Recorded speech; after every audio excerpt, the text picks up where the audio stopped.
Welcome to Quiet Science Nights, a place where we explore the vast universe through gentle scientific storytelling, combined with soothing sounds to help you relax and drift effortlessly into sleep. Let your mind unwind, and together, let's begin our journey into the deep mysteries of space. We're heading toward the very center of our galaxy, a place hidden behind clouds of dust and distance, where something enormous and mysterious quietly rests. Something that doesn't shine, doesn't reflect, and yet somehow shapes everything around it.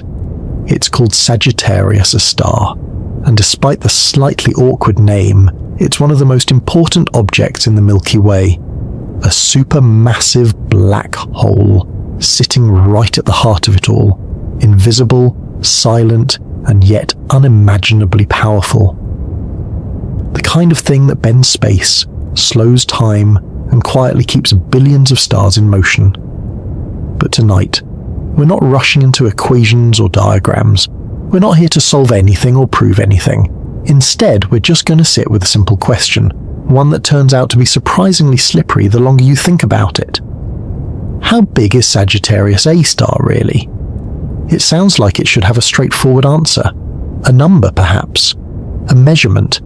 Something you could write down neatly and move on from. But as we'll see, big doesn't quite behave the way we expect when we're talking about black holes. Size becomes a little ambiguous, a little flexible, almost as if the universe itself isn't entirely sure how to answer. Before we go any further though, I'd like to ask you something small and simple. Where are you listening from right now? Maybe you're in bed, lights dimmed, phone resting somewhere nearby. Maybe it's late evening, or perhaps the early hours when everything feels a bit quieter, a bit softer. And what time is it for you at this very moment? It's a fitting question, in a way, because time, as it turns out, behaves rather strangely near the kind of object we're about to explore. But we'll get to that gently later on. If you find this kind of slow, wandering exploration calming or interesting, or just a pleasant way to unwind at the end of a long day, I'd be quietly grateful if you gave the video a like, or perhaps subscribed. It helps this small, peaceful corner of science reach others who might enjoy drifting off while thinking about the universe. Now, there's no need to concentrate too hard. You don't have to remember everything. Just let the ideas come and go, like passing thoughts, while we ease into the story. So, let's begin not with Sagittarius A star itself, but with something much more familiar, the night sky. If you've ever looked up on a clear evening far away from city lights, you may have noticed that faint, cloudy band stretching across the sky. A soft, milky glow, almost like a brushstroke of light. That's our galaxy, seen from the inside, the Milky Way. Billions of stars spread out in a vast rotating disk with us tucked quietly into one of its outer arms. It's easy to forget, but we're inside it, not looking at it from the outside like a photograph, but living within it, surrounded by it. Every star you can see belongs to this same enormous structure. Every constellation, every flicker of light, and somewhere, hidden behind thick clouds of interstellar dust, right in the direction of the constellation Sagittarius, lies the center of this galaxy. A place we can't see directly with our eyes, no matter how clear the sky is. That's where Sagittarius A star lives. Now, here's something interesting. Even though we can't see it directly, astronomers have known for quite some time that something unusual is happening there. Not because they could observe the black hole itself, but because of what's happening around it. Stars, for example. If you watch stars near the center of the Milky Way over many years, carefully tracking their motion, you'll notice something rather odd. They're not just drifting gently, the way stars typically do. Some of them are moving incredibly fast, whipping around an invisible point as if they're orbiting something extremely massive, and they are. Imagine standing far away, watching leaves swirl around in the wind. You might not see the wind itself, but you can infer its presence from the movement of the leaves. In a similar way, astronomers looked at these fast-moving stars and realized there must be something there. Something with immense gravitational pull holding them in tight orbits. But here's the strange part. All that mass, millions of times heavier than our sun, seemed to be packed into a region of space that appeared, from our perspective, almost empty. Nothing visible. No bright cluster of stars dense enough to explain it. No glowing object radiating energy the way a normal star would. Just nothing. Or at least, nothing we could see.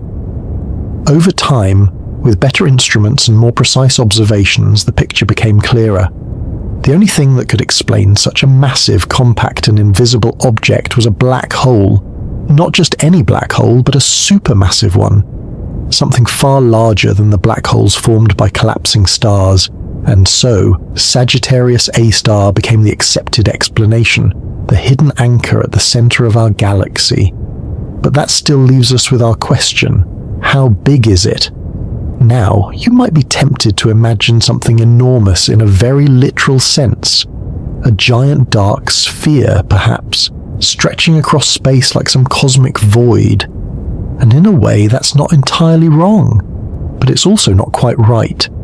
Because when we talk about the size of a black hole, we're usually referring to something called the event horizon. That's the boundary around the black hole, the point beyond which nothing can escape. Not light, not matter, not even information as far as we currently understand. It's not a surface you could touch, not a physical shell. More like a line in space, a point of no return. For Sagittarius, a star, this boundary is surprisingly modest, at least compared to the mass it contains. If you could somehow isolate just the event horizon of Sagittarius A star and measure its diameter, you'd find it's roughly about 24 million kilometers across. That might sound large, and it certainly is, but in astronomical terms it's actually quite compact. To put it into a more familiar perspective, that's smaller than the orbit of Mercury around the Sun. So here we have something with about 4 million times the mass of our Sun, compressed into a region smaller than the innermost orbit of our solar system. It's a bit like taking something unimaginably heavy and squeezing it into a space that, while still vast by everyday standards, feels almost contained. And this is where things start to get a little counterintuitive, because the black hole itself isn't some giant hollow sphere.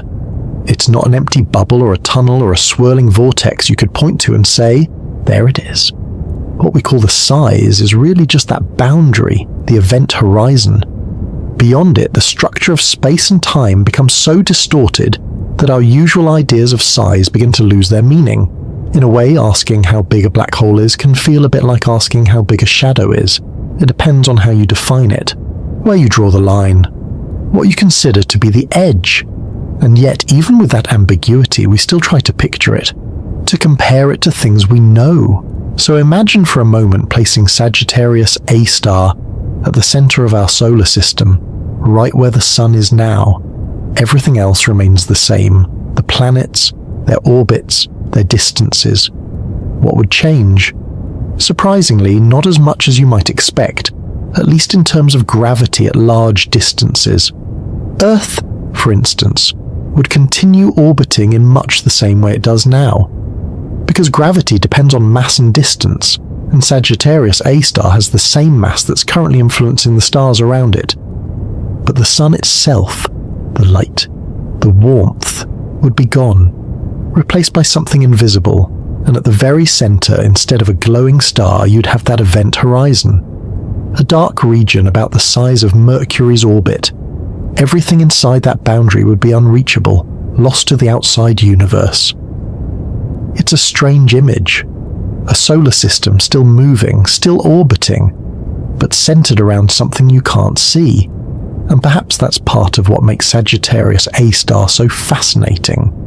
It's not just its size or its mass or its location. It's the way it challenges our intuition. The way it sits at the intersection of what we can measure and what we can only imagine. We tend to think of size as something straightforward. Bigger means larger, more spread out, easier to see. But with black holes, especially supermassive ones, size becomes more about influence than appearance. Sagittarius, A star doesn't need to be visibly enormous to shape the motion of stars across vast distances. Its presence is felt through gravity, through motion, through the quiet, consistent way it holds the galaxy together. And as we continue, we'll start to explore that influence more closely, how we detect something we can't see, how we measure something that doesn't emit light, and why, despite being relatively small in terms of its event horizon, Sagittarius A star is still one of the most powerful objects in our entire galaxy. But for now, just let that idea settle gently. A massive, invisible presence at the center of everything. Not loud, not dramatic, just quietly there, shaping the paths of stars and the structure of the Milky Way itself. Step outside for a moment, at least in your mind, and imagine the kind of night where the sky is truly dark. Not the faint, washed-out version we often see through city lights, but a deep, velvety darkness where stars appear by the thousands. The air is still, the world is quiet, and above you stretches a soft band of light, almost like a pale river flowing from one horizon to the other. That faint glow is something people have noticed for as long as humans have been looking up. Long before telescopes, long before anyone understood galaxies, it was simply there. A gentle, cloudy stripe across the sky. In English, we call it the Milky Way, a name that goes all the way back to ancient Greece, where it was imagined as spilled milk across the heavens.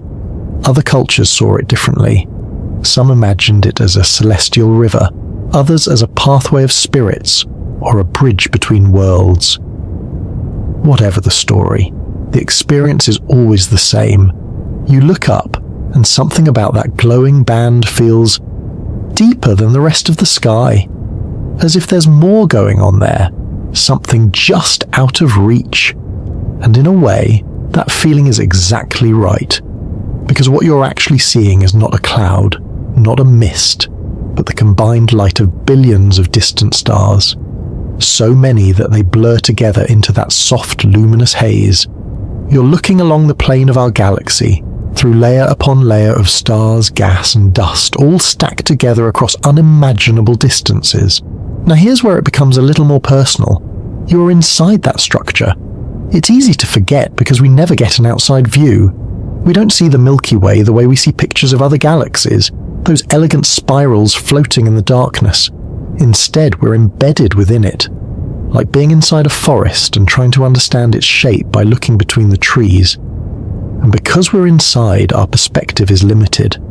We can see outward, along the disk, where the stars are dense. But when we try to look toward the center, something curious happens.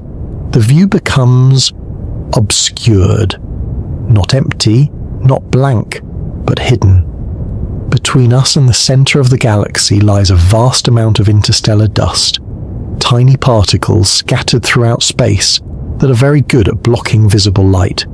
Not completely, but enough that the central region becomes difficult to observe directly. It's as if someone placed a soft curtain between us and the most important part of the scene. So when you look up at that glowing band, you're not actually seeing all the way through it.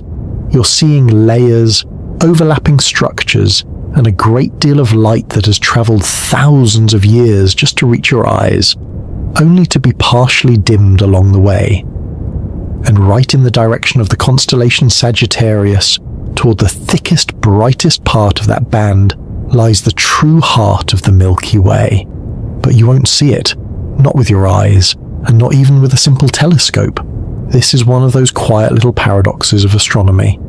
The most important region of our galaxy, the place where Sagittarius A star resides, is also one of the most difficult to observe in visible light.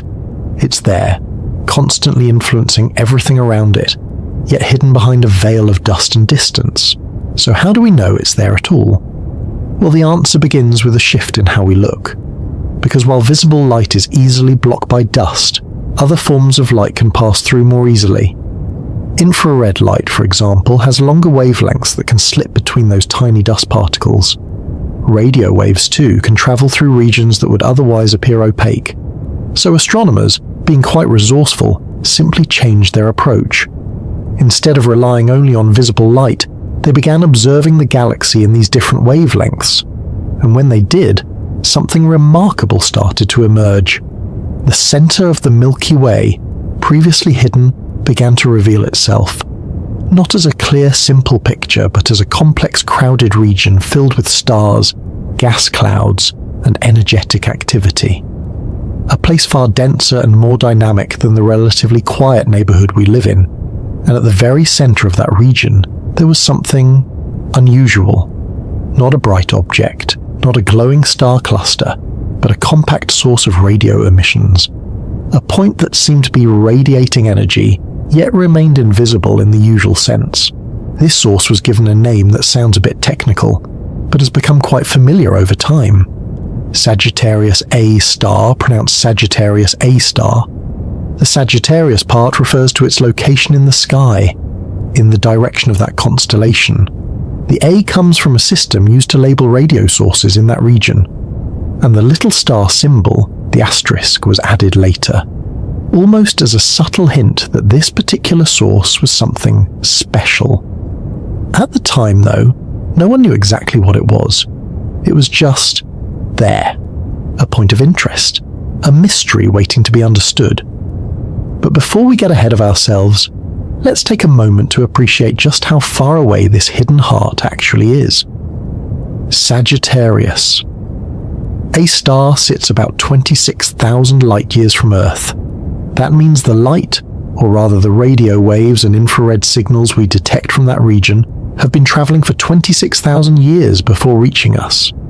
When you look in that direction, you're not seeing the center of the galaxy as it is now. You're seeing it as it was when humans were just beginning to create cave paintings. It's a kind of time travel, built into the way light moves through space. And yet, despite that distance, despite the dust, despite the limitations of our perspective, we've managed to piece together a surprisingly detailed picture of what's happening there. But it didn't happen all at once. For a long time, Sagittarius A star was just one of many radio sources, a small piece of a much larger puzzle. It took decades of careful observation, improved technology, and a fair amount of patience to realize just how significant it really was.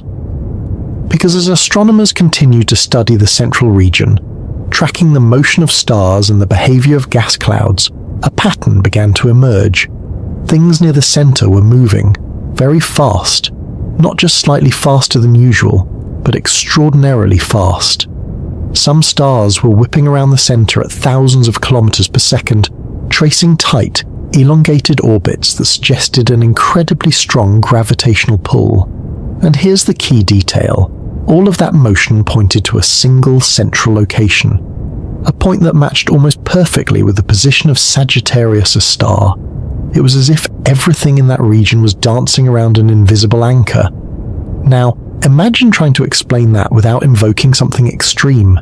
You'd need an object with enormous mass, compact enough to fit within a very small region, and yet not emitting the kind of light you'd expect from a normal star or cluster. There aren't many things in the universe that fit that description. In fact, there's really only one: a black hole. But that realization came later. At first, astronomers approached the problem cautiously. They measured the orbits of stars, calculated the mass required to keep them moving the way they did, and gradually narrowed down the possibilities. What they found was both astonishing and in a way quite elegant. All that motion could be explained by a single object, with about 4 million times the mass of our Sun, confined within a region smaller than our solar system. And yet, it remained invisible. No surface, no light, no direct image. Just influence, just motion, just the quiet, persistent evidence of something massive and hidden. There's something almost poetic about that, even if we're trying to avoid sounding too poetic. The idea that the most powerful object in our galaxy doesn't announce itself with brightness or spectacle, but with absence, with the way it shapes everything around it. And it all starts with that view of the night sky, that soft, glowing band that people have looked at for thousands of years, wondering what it might be. A river of light, a pathway of stars, a mystery stretching across the darkness. Now we know it's a galaxy. our galaxy, a vast structure with a hidden center where Sagittarius A star quietly resides. But even with all our modern knowledge, that original sense of wonder hasn't really gone away. If anything, it's deepened. Because the more we learn, the more we realize how much is still hidden, how much we infer rather than directly observe, how much of the universe reveals itself not through what we can see, but through what we can deduce. It's worth lingering just a little longer with this idea of the hidden heart, a place you can point to in the sky, but never truly see with your eyes, a center that holds everything together, yet remains just out of view. And somehow, from our small position out here in one of the galaxy's quieter neighborhoods, we've managed to find it anyway. If you take a moment to sit with that name, Sagittarius A star, it doesn't immediately give much away. It sounds technical, slightly awkward, perhaps even a bit distant. Not quite the kind of name that sparks a vivid image in the mind. And yet, behind that modest label lies something that is in many ways the anchor of our entire galaxy. So what exactly is it? At its simplest, Sagittarius A star is a black hole. More specifically, it's what astronomers call a supermassive black hole, which is a category reserved for the largest ones known to exist, the kind that sit at the centers of galaxies, quietly shaping their structure over billions of years. But even that description, a black hole, can feel a little unsatisfying if we don't slow down and unpack it gently. Because what is a black hole, really? It's not a hole in the way we usually imagine holes. Not an empty tunnel or a gap you could fall through like a trapdoor. It's not a swirling drain in space, pulling everything inward like water circling a plug. Instead, a black hole is a region where gravity has become so strong that nothing can escape once it crosses a certain boundary. Not matter, not light, not even information as far as we currently understand. And that boundary, as we mentioned earlier, is called the event horizon. Now here's where it becomes a little more subtle. The black hole itself, the thing we refer to as Sagittarius A star, is not the event horizon. The event horizon is just the edge, the point of no return. What lies inside is something we don't fully understand. Our current theories suggest that all the mass is concentrated into an incredibly small region, often described as a singularity, where density becomes extreme and the usual rules of physics begin to break down. But that's deep inside, far beyond anything we can observe directly. From the outside, what we can talk about, what we can measure, is the influence of that mass and the size of that boundary around it. And for Sagittarius A star, that mass is about 4 million times that of our Sun. Just pause with that for a second. 4 million suns, not spread out across space, not forming a cluster of stars, but concentrated into a region that, as we discussed, is smaller than the orbit of Mercury. It's an amount of mass that would normally fill a vast volume, compressed into something almost unimaginably dense. If you tried to picture it in everyday terms, it would be like taking something as large and luminous as the Sun, multiplying it millions of times, and then squeezing all of that into a space that feels, by comparison, quite small. And yet, Sagittarius A star is not the largest black hole we know of, not even close. There are black holes in other galaxies with masses billions of times that of the Sun, true giants, far exceeding anything in our own galactic neighborhood. So in the grand cosmic scale, Sagittarius A star is somewhat modest, at least as supermassive black holes go, but for us it's central, literally.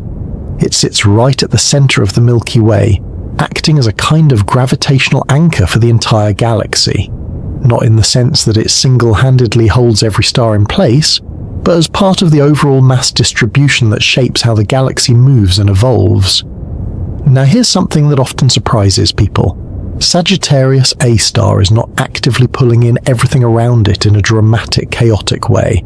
It's not constantly devouring stars or ripping apart entire regions of space. In fact, it's relatively quiet. Astronomers sometimes refer to it as a quiescent black hole, which is a polite way of saying it's not currently very active. It's not surrounded by a bright, glowing disk of infalling matter, like some of the more energetic black holes we observe in distant galaxies. Those active black holes, often called quasars or active galactic nuclei, can outshine entire galaxies. They emit enormous amounts of radiation as matter spirals inward, heating up and releasing energy before crossing the event horizon. Sagittarius A star, on the other hand, is more subdued. It does occasionally consume small amounts of gas or dust, and it can produce brief flares of radiation, but overall it's relatively calm. A quiet giant, if you like. And that calmness is actually quite fortunate for us. Because if Sagittarius A star were actively feeding at a high rate, producing powerful jets and intense radiation, the environment in the inner regions of the galaxy could be far more hostile. Not necessarily dangerous for us out here, 26,000 light-years away, but certainly more dramatic.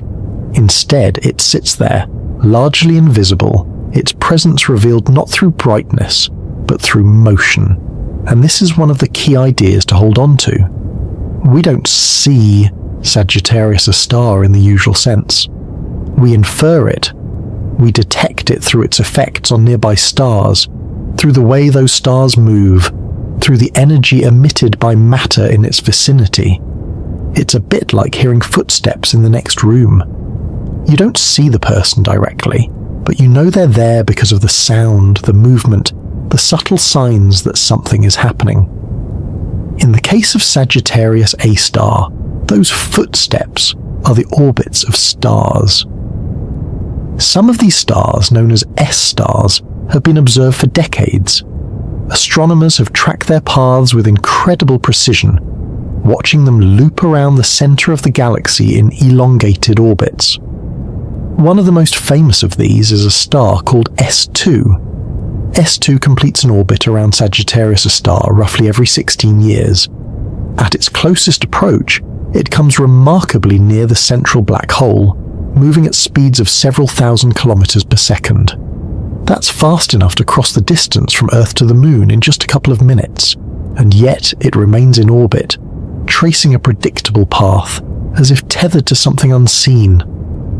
By studying these orbits, astronomers can calculate the mass of the object at the center.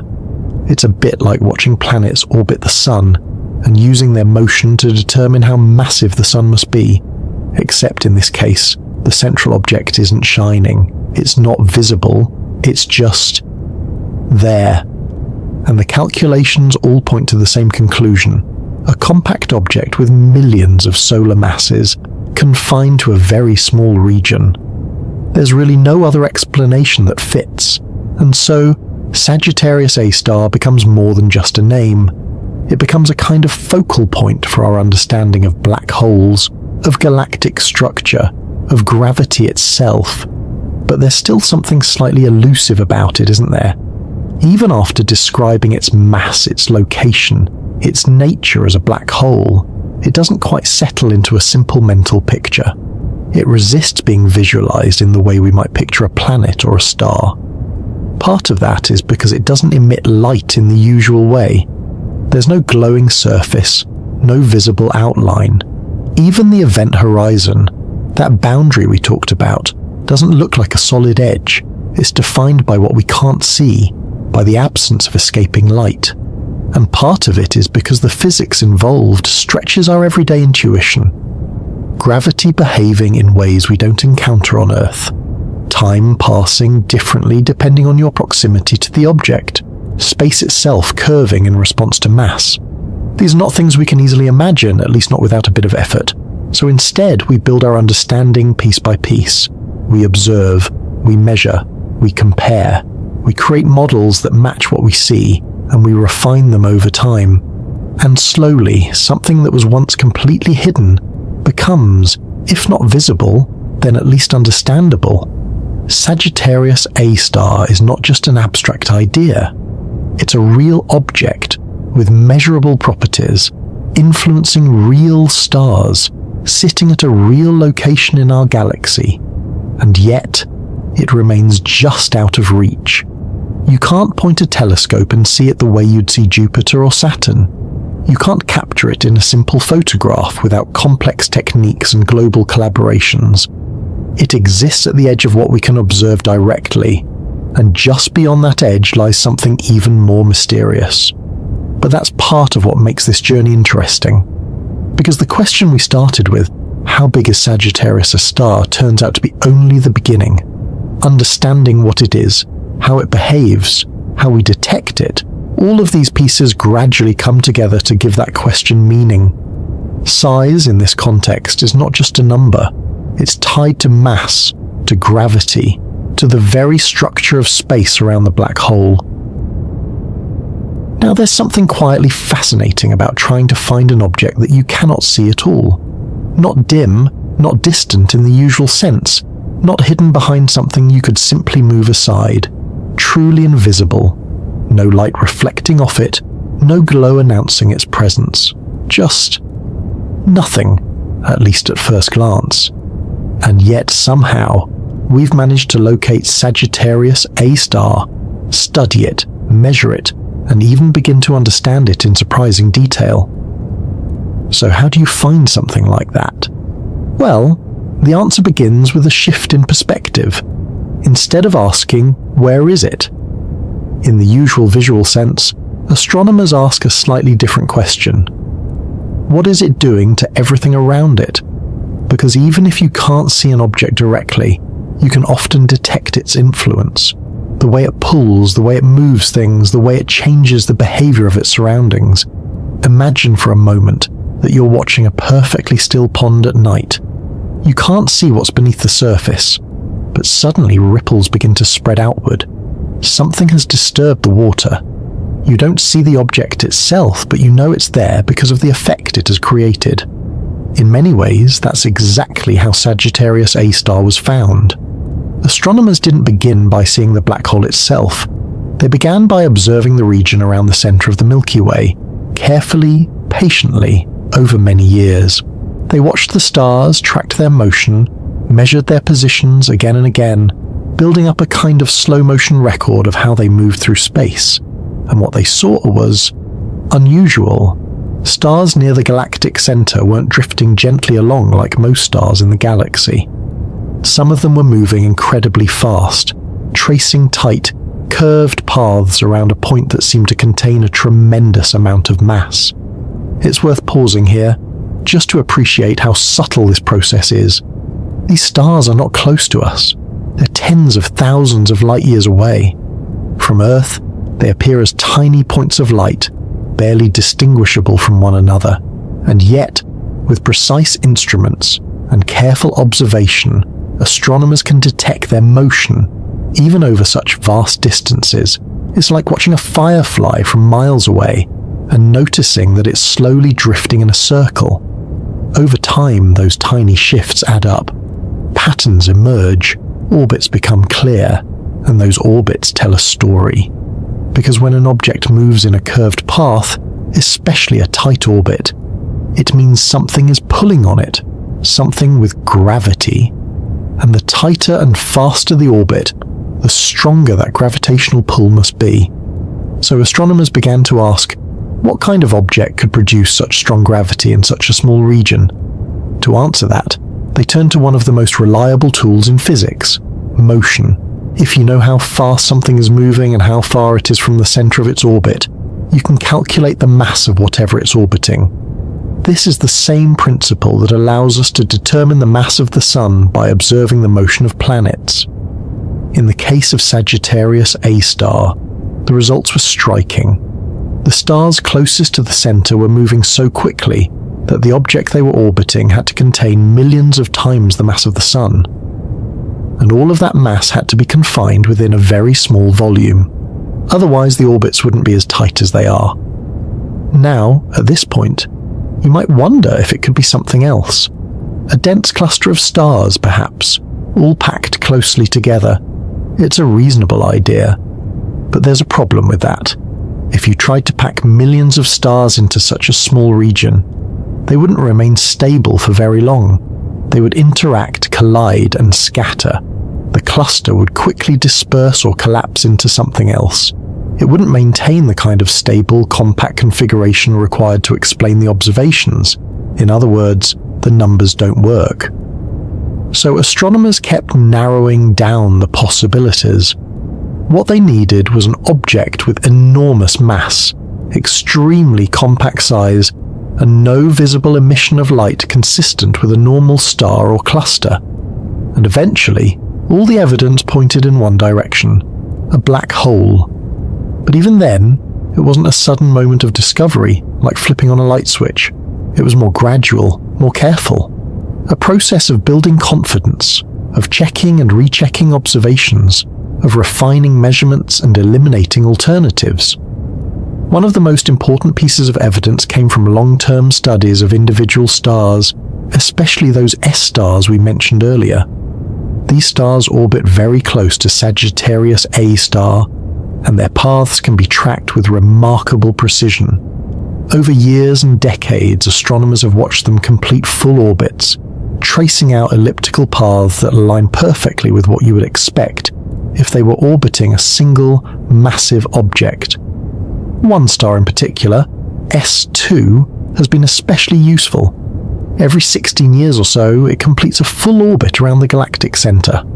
At its closest approach, it swings incredibly close to Sagittarius A star, moving at speeds that are difficult to even imagine in everyday terms.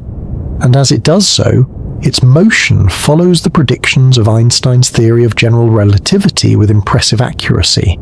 Not just the basic orbit, but subtle effects as well, like the way its path shifts slightly due to the curvature of space-time. That level of agreement between observation and theory provides strong evidence that the object at the center behaves exactly as a supermassive black hole should. But there's another layer to this.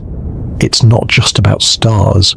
Astronomers have also observed gas clouds near the center, watching how they stretch and distort as they move through the region. These clouds, unlike stars, are more easily disrupted, and their behavior provides additional clues about the strength and structure of the gravitational field. In some cases, these clouds appear to be pulled apart, elongated like taffy as they pass close to the central object. A clear sign of intense tidal forces, the kind you would expect near a black hole.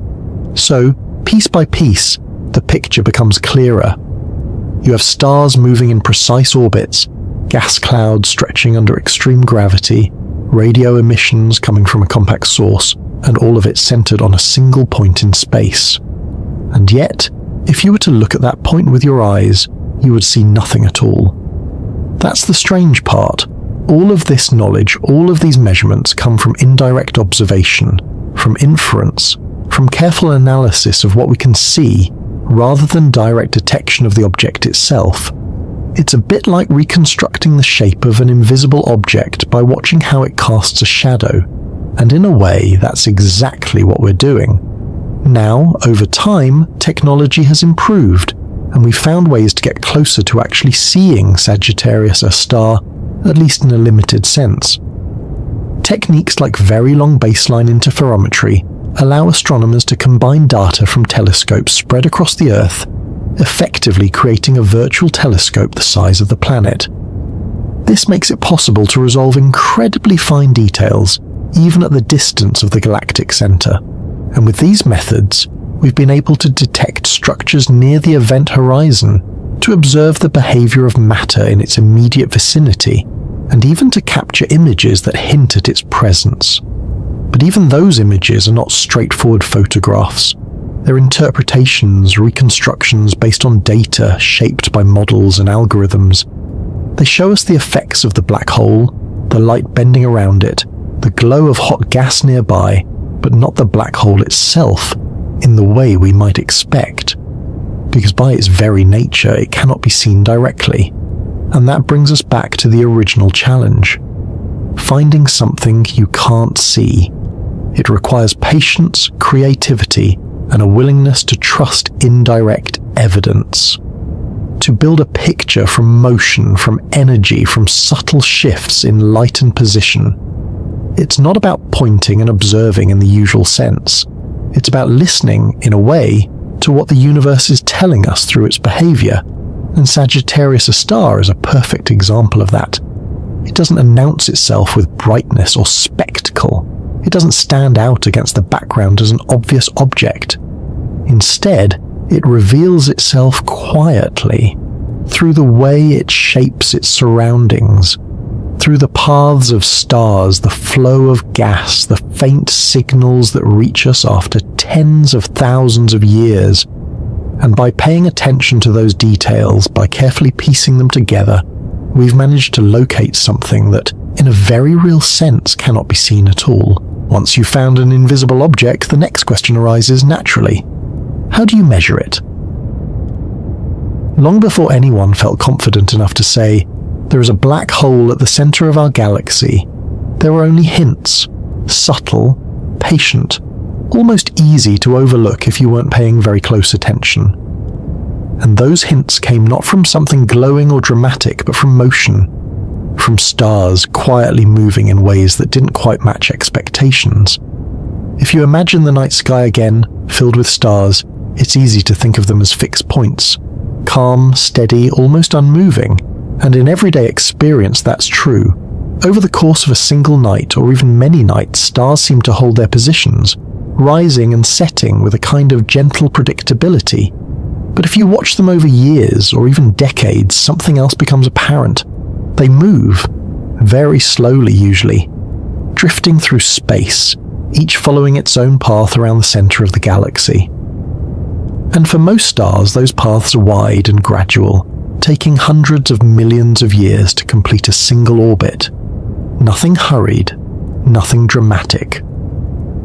But near the center of the Milky Way, things are different. That region, hidden behind dust and distance, became the focus of careful study in the late 20th century. Astronomers began observing it not just once, but repeatedly, tracking individual stars over long periods of time. And at first, it was simply about gathering data, measuring positions, recording brightness, building a map of what was there. But as the years passed and the data accumulated, patterns began to emerge. Some of the stars near the center weren't just drifting, they were moving quickly, much more quickly than expected, not just slightly faster, but dramatically so. Imagine watching a slow-moving crowd in a large open space, people wandering, changing direction occasionally, nothing out of the ordinary, and then, right in the middle, a few individuals start sprinting, not in straight lines, but in tight curves, looping around an invisible point. You'd notice that immediately. That's more or less what astronomers saw, except on a scale that's difficult to fully grasp. These stars, later known as S-stars, were orbiting something unseen, and not in wide, gentle paths, but in tight elliptical orbits that brought them very close to the central region, before sending them sweeping back out again. One of the most important of these stars, as we've touched on before, is called S2. S2 became something like a guide, a reference point, because its orbit could be tracked over a relatively short period of time, at least in astronomical terms, about 16 years to complete a full loop. That might sound long, but compared to the millions of years it takes stars like our Sun to orbit the galaxy, it's remarkably quick. And that speed was the first major clue, because to keep a star moving in such a tight orbit, especially at such high velocity, you need a very strong gravitational pull at the center. It's the same principle that keeps planets orbiting the Sun. The closer you are to the center, and the faster you move, the stronger the gravity must be to keep you from flying off into space. So astronomers began measuring. They tracked S2's position year after year, noting how it moved, how its path curved, how its speed changed depending on where it was in its orbit. At its closest approach to the center, something remarkable happened. S2 sped up dramatically. It didn't just move a bit faster. It reached speeds of several thousand kilometers per second. To put that into a more familiar context, that's fast enough to circle the Earth multiple times in a single minute. And yet, it remained bound, held in orbit, pulled inward, then slung back outward again in a repeating cycle. From those measurements, something very important could be calculated: mass. Because if you know how fast something is moving and how close it gets to the center, you can determine how much mass must be present to produce that motion. And when astronomers did that calculation, the result was striking. All the motion of S2 and the other nearby stars could be explained by a single object with about 4 million times the mass of the Sun. But here's the crucial part.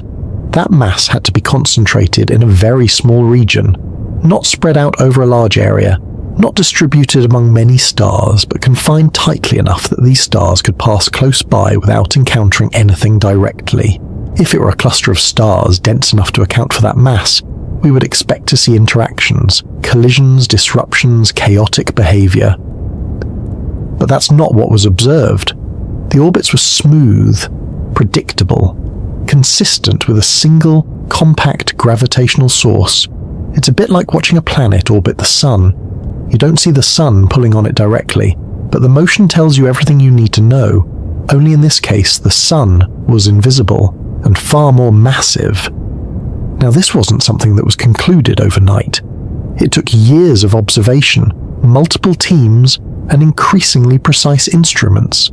Telescopes capable of resolving incredibly fine details, adaptive optic systems that could correct for the blurring effects of Earth's atmosphere, and careful analysis to ensure that the measurements were accurate.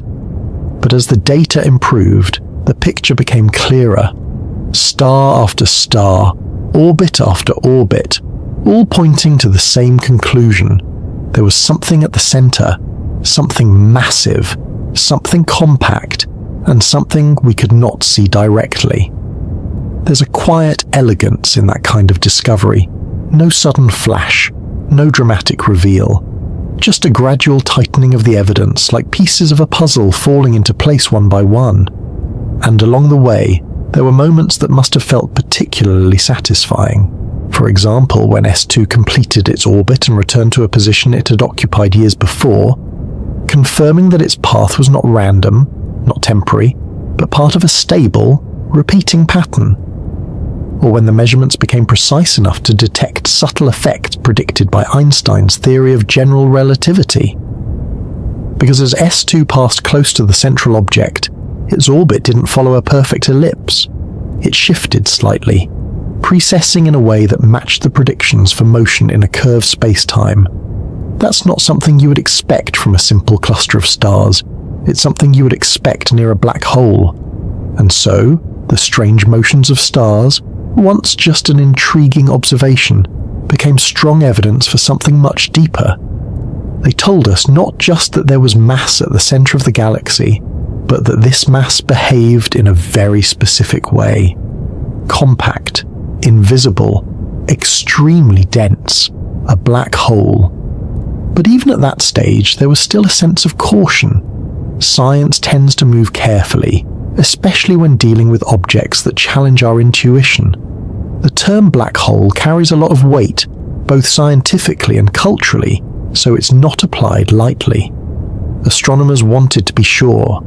They considered alternative explanations, tested different models, checked for consistency across multiple observations, and each time, the same conclusion held. Nothing else could explain the data as well as a supermassive black hole. There's something quietly reassuring about that process. The way conclusions are not rushed but built steadily, supported by evidence, refined over time. And in this case, the evidence came from something as simple and as profound as motion. Stars moving through space, tiny points of light, tracing paths that reveal the presence of something far greater than themselves. It's a reminder that even when we can't see something directly, the universe often leaves clues, patterns, behaviors, relationships that, when observed carefully, point us toward the truth. And those early observations, those first clues, were the beginning of a much deeper understanding. Because once you know that something is there, and once you have a sense of its mass and location, the next step becomes possible. You can begin to measure it more precisely, not just to say, there is something here, but to ask, how much is there? How dense? How compact? Once you've accepted that something is there, something massive and unseen, The next question follows almost automatically. How heavy is it? It sounds like the kind of question that should require a scale, something solid, something you can place an object onto and measure directly. But of course, when the object in question is 26,000 light-years away and invisible by its very nature, that approach isn't going to work. So instead, astronomers do something much more subtle. They weigh it by watching how it moves other things. This is one of those ideas that feels almost simple once you hear it, but carries a quiet elegance. You don't need to see the object itself. You only need to see what it does to its surroundings. Because gravity leaves a signature. It doesn't announce itself with light or sound, but with motion, with curves in paths that would otherwise be straight, with speeds that increase and decrease in predictable ways. If you know how something is moving, you can work backward and figure out what must be pulling on it. It's the same principle that allowed Isaac Newton to understand the motion of planets centuries ago. He never touched a planet, never placed one on a scale, but by observing their orbits, he could calculate the mass of the sun. And here we are, doing something very similar, just on a much larger scale. In the case of Sagittarius A star, the key players are those stars near the center of the galaxy.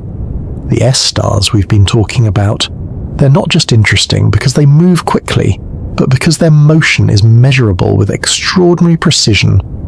Astronomers track their positions over time, noting how they trace out orbits around the central region. And from those orbits, they extract two crucial pieces of information: how fast the stars are moving, and how far they are from the center of their orbit. With those two things, you can begin to calculate the mass of the object they're orbiting. Now, we won't rush into equations, but the idea behind it is quite intuitive. Imagine swinging a ball on a string. The faster you swing it, the more force you need to keep it moving in a circle. If the string were weak, it would snap, and the ball would fly off in a straight line. In space, gravity plays the role of that string. If a star is moving very fast in a tight orbit, the gravitational pull holding it in place must be very strong, and that strength depends on the mass of the object at the center. So by measuring the speed of the star and the size of its orbit, astronomers can calculate how much mass must be present to keep it bound. When they applied this method to stars like S2, the result was remarkably consistent. No matter how you looked at it, the central object had to contain about 4 million times the mass of the Sun, not 3 million, not 5 million. The estimates kept converging on roughly the same value, with increasing precision as measurements improved. And this is where things start to feel a little more concrete. Because even though we can't see Sagittarius A star directly, we can assign it a number, a mass, something that can be compared, understood, and placed within the broader context of the universe. But there's another layer to this. It's not just about how much mass there is, but how concentrated that mass must be. Remember those tight orbits? The fact that stars can pass relatively close to the center without colliding with anything visible, that tells us that the mass isn't spread out. If it were, the stars would encounter resistance, interactions, perhaps even disruptions in their paths. Instead, their orbits are smooth and stable, as if they're moving around a single compact point. So astronomers take the calculation one step further. They don't just estimate the mass, they also estimate the maximum size of the region that could contain that mass. And what they find is striking. All 4 million solar masses must be confined within a region smaller than the orbit of Mercury. That's an extraordinary level of density. It's like taking millions of suns and compressing them into a space that, while still large in everyday terms, is tiny compared to the scale those stars would normally occupy. At that point, the possibilities narrow dramatically.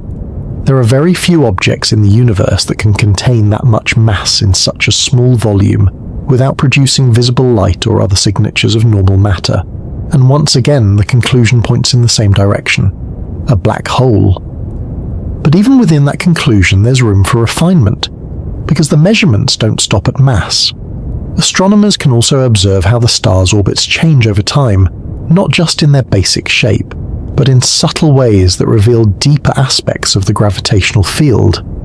For example, in classical physics, orbits are perfectly predictable ellipses. But in the presence of very strong gravity, as described by general relativity, those ellipses shift slightly with each orbit. This effect is called orbital precession, and it's been observed in the motion of stars around Sagittarius A star. S2, in particular, shows this behavior clearly. As it completes its orbit, the point of closest approach to the center shifts slightly, tracing out a pattern that matches the predictions of Einstein's theory.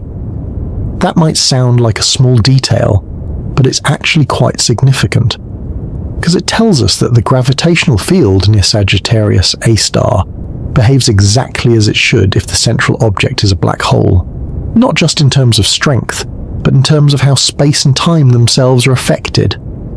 And that adds another layer of confidence to the measurements. We're not just seeing something massive, we're seeing something that fits very precisely with our theoretical understanding of black holes. Now, there's something quietly reassuring about this process. The way multiple lines of evidence come together.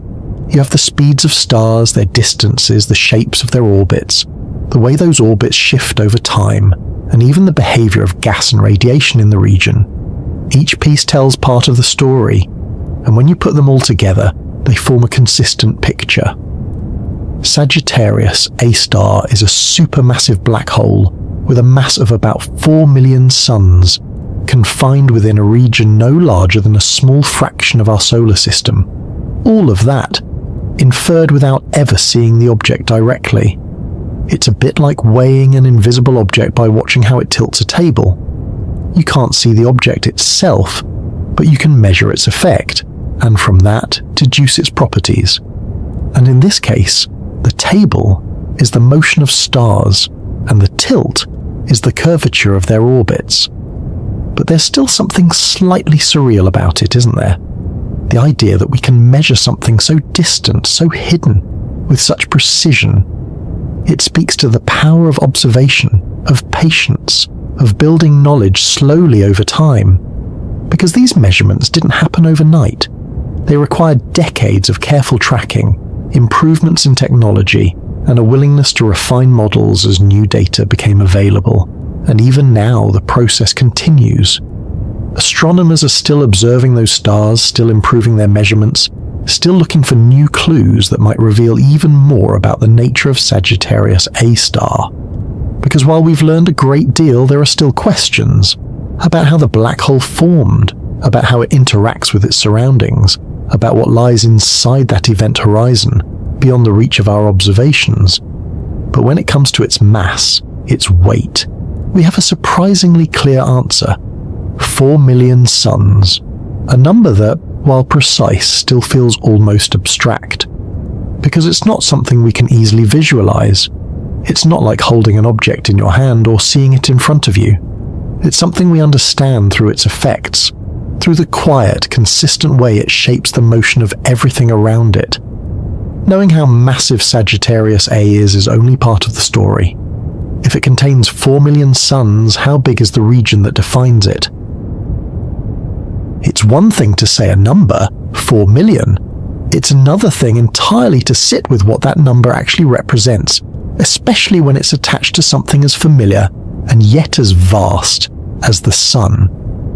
Because when we say Sagittarius A star has the mass of about 4 million suns, we're not just stacking numbers together. We're talking about 4 million individual stars, each one enormous, each one containing more mass than everything on Earth, combined by a truly staggering margin.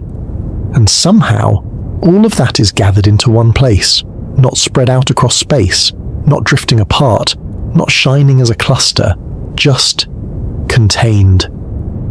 So before we go further, it might help to slow down and think about a single sun. Our sun. It's easy to underestimate it because we're so used to it being there. A bright disk in the sky, something that rises and sets, something that warms the Earth and lights our days. But physically, it's immense. If you could hollow it out, you could fit over 1 million Earths inside it. Its mass is about 330,000 times that of our planet. and it holds more than 99.8% of all the mass in our entire solar system. Everything else, every planet, moon, asteroid, and comet, all combined, make up a tiny fraction compared to the Sun. So when we say 4 million suns, we're talking about something that is already difficult to grasp, multiplied again and again. Now imagine, just for a moment, trying to gather that many suns into one region of space. If you placed them side by side, they would stretch across an enormous distance. If you formed a cluster, it would be bright, chaotic, full of interactions. Stars would tug on each other, collide, exchange energy. It would be anything but quiet. And yet, Sagittarius A star is quiet. It doesn't shine like a cluster of millions of stars. It doesn't glow with the combined light of that mass. Instead, it's dark. That's the first hint that something very unusual is happening. Because normally mass and light go together. Stars shine because of the processes happening inside them. Gas clouds glow when they're heated. Even dense clusters of objects tend to emit some kind of radiation. But here, we have 4 million suns worth of mass, and almost no light coming directly from it, which tells us that this mass is not in the form of ordinary stars. It's been compressed, collapsed into something else entirely. Now, there's a natural question that follows. How small can you make something if you keep adding mass to it? In everyday life, if you pile things together, the pile gets bigger. More material means more volume, a larger object, but gravity changes that relationship. If you take enough mass and compress it tightly enough, gravity becomes stronger, pulling everything inward more intensely. And if you continue that process far enough, something remarkable happens. The object collapses beyond the point where even light can escape, and that's what we call a black hole. So Sagittarius A star is not just a collection of 4 million suns. It's what you get when that much mass has been compressed into a region so small that the escape velocity exceeds the speed of light. At that point, the usual idea of surface no longer applies.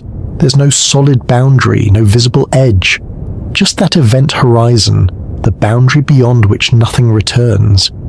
And here's where things become a little more concrete again. For Sagittarius A star, that event horizon has a diameter of roughly 24 million kilometers. Now, that might sound enormous, and in human terms, it certainly is. But compared to what you might expect for 4 million suns, it's surprisingly compact. To give it some perspective, the orbit of Mercury, the innermost planet in our solar system, has a diameter of about 116 million kilometers. So the entire event horizon of Sagittarius A star would fit comfortably inside Mercury's orbit. That's where the contrast becomes striking. You have the mass of 4 million suns contained within a region smaller than the path Mercury takes around our own sun. It's not just big, it's dense. Extraordinarily dense. But even that word, dense, starts to feel a bit stretched here, because it implies something solid, something material. And a black hole isn't quite like that. It's not a solid object in the usual sense. There's no surface you could land on, no structure you could touch. It's a region of space where gravity has become so intense that it fundamentally changes the behavior of everything within it. So when we say 4 million suns in one place, what we really mean is that all that mass is influencing a region of space in such a way that it forms a black hole of a certain size. The mass determines the size of the event horizon. The more mass you have, the larger that boundary becomes, but not in a linear, intuitive way. If you double the mass of a black hole, you double the size of its event horizon. But because the mass is already so concentrated, even doubling it doesn't create something that feels enormous in the way a galaxy does. It's still relatively compact. And that's part of what makes Sagittarius A star so interesting. It's massive enough to dominate the center of the galaxy, to influence the motion of stars across vast distances, and yet small enough, in terms of its event horizon, to fit within a region we can compare to our own solar system. Now, let's take that comparison a little further. Imagine, again, placing Sagittarius A star where the Sun is. the planets would continue to orbit, more or less as they do now, because the total mass at the center would be similar. But instead of a bright glowing star, you would have a dark region about the size of Mercury's orbit. Everything inside that region would be gone, unreachable.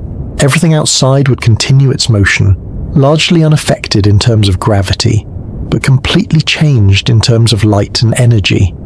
No sunlight, no warmth, just darkness at the center. It's a strange image, and perhaps a slightly unsettling one, but it helps ground the idea, because without comparisons like this, the numbers remain abstract. 4 million suns, 24 million kilometers. They're meaningful, but they don't quite settle into the mind until you relate them to something familiar. And even then, there's a sense that we're only approximating, only circling around the idea rather than fully grasping it, which is understandable, because objects like Sagittarius A star sit at the edge of our intuition. They don't behave like the things we encounter in everyday life. They don't follow the patterns we're used to. Instead, they invite us to stretch our understanding, to think in new ways about mass, size, and the nature of space itself. And perhaps that's part of the appeal. The idea that something so immense can also be so compact, that something so powerful can also be so quiet. 4 million suns gathered into a single, invisible presence at the center of our galaxy. Not glowing, not obvious, but unmistakably there. Now that we have a sense of the mass and the scale of the event horizon, the next question becomes a little more focused. What does that boundary actually represent? And how should we think about the size of something that doesn't have a surface in the usual sense? Now that we've spent some time with the idea of mass, those 4 million suns gathered into one place, the question starts to shift a little. Not just how heavy Sagittarius A star is, but how big it actually is. And this is where things become slightly tricky, because with most objects, size feels obvious. A planet has a surface, a star has an edge, even if it's a bit fuzzy. You can point to where it begins and where it ends, but a black hole doesn't quite behave like that. It doesn't have a surface in the usual sense. There's no solid boundary, no outer layer you could touch or observe directly. Instead, this size of a black hole is defined by something more subtle, a boundary in space, a limit. And that limit is called the event horizon. It's one of those terms that sounds a bit dramatic at first, but the idea behind it is actually quite simple once you ease into it. The event horizon is the point beyond which nothing can escape the black hole's gravity. Not matter, not light, not even signals or information as far as we understand. Once something crosses that boundary, it cannot return to the outside universe. It's no longer part of what we can observe or interact with. From the outside, that boundary defines the edge of the black hole, not because there's something physically there, but because it marks the limit of what can influence us. And for Sagittarius A star, that boundary has a size we can calculate quite precisely. If you take the mass, those 4 million suns, and apply the equations that describe how gravity behaves at extreme densities, you arrive at a radius, a distance from the center at which the escape velocity equals the speed of light. That's the event horizon. For Sagittarius, a star, that radius is about 12 million kilometers, which means the full diameter, from one side to the other, is about 24 million kilometers. Now, again, that's a large number, but it becomes more meaningful when you compare it to something familiar. The distance from the Sun to Mercury, the innermost planet, varies a bit because of its elliptical orbit, but on average, Mercury orbits at about 58 million kilometers from the Sun. So if you place Sagittarius A star where the Sun is, its event horizon would fit comfortably inside Mercury's orbit. Everything inside that region would be, well, no longer part of the visible solar system, but everything outside would still orbit, still follow the same gravitational rules. It's a curious contrast. You have something with a mass of 4 million suns, yet its defining boundary is smaller than the orbit of the closest planet in our system. And that's because black holes are not large in the way we usually think of large objects. They're compact, extremely compact. Their size grows with mass, yes, but not in the same way as normal objects. If you doubled the mass of Sagittarius A star, its event horizon would double in size. But even then, it would still be relatively small compared to the scale of a galaxy.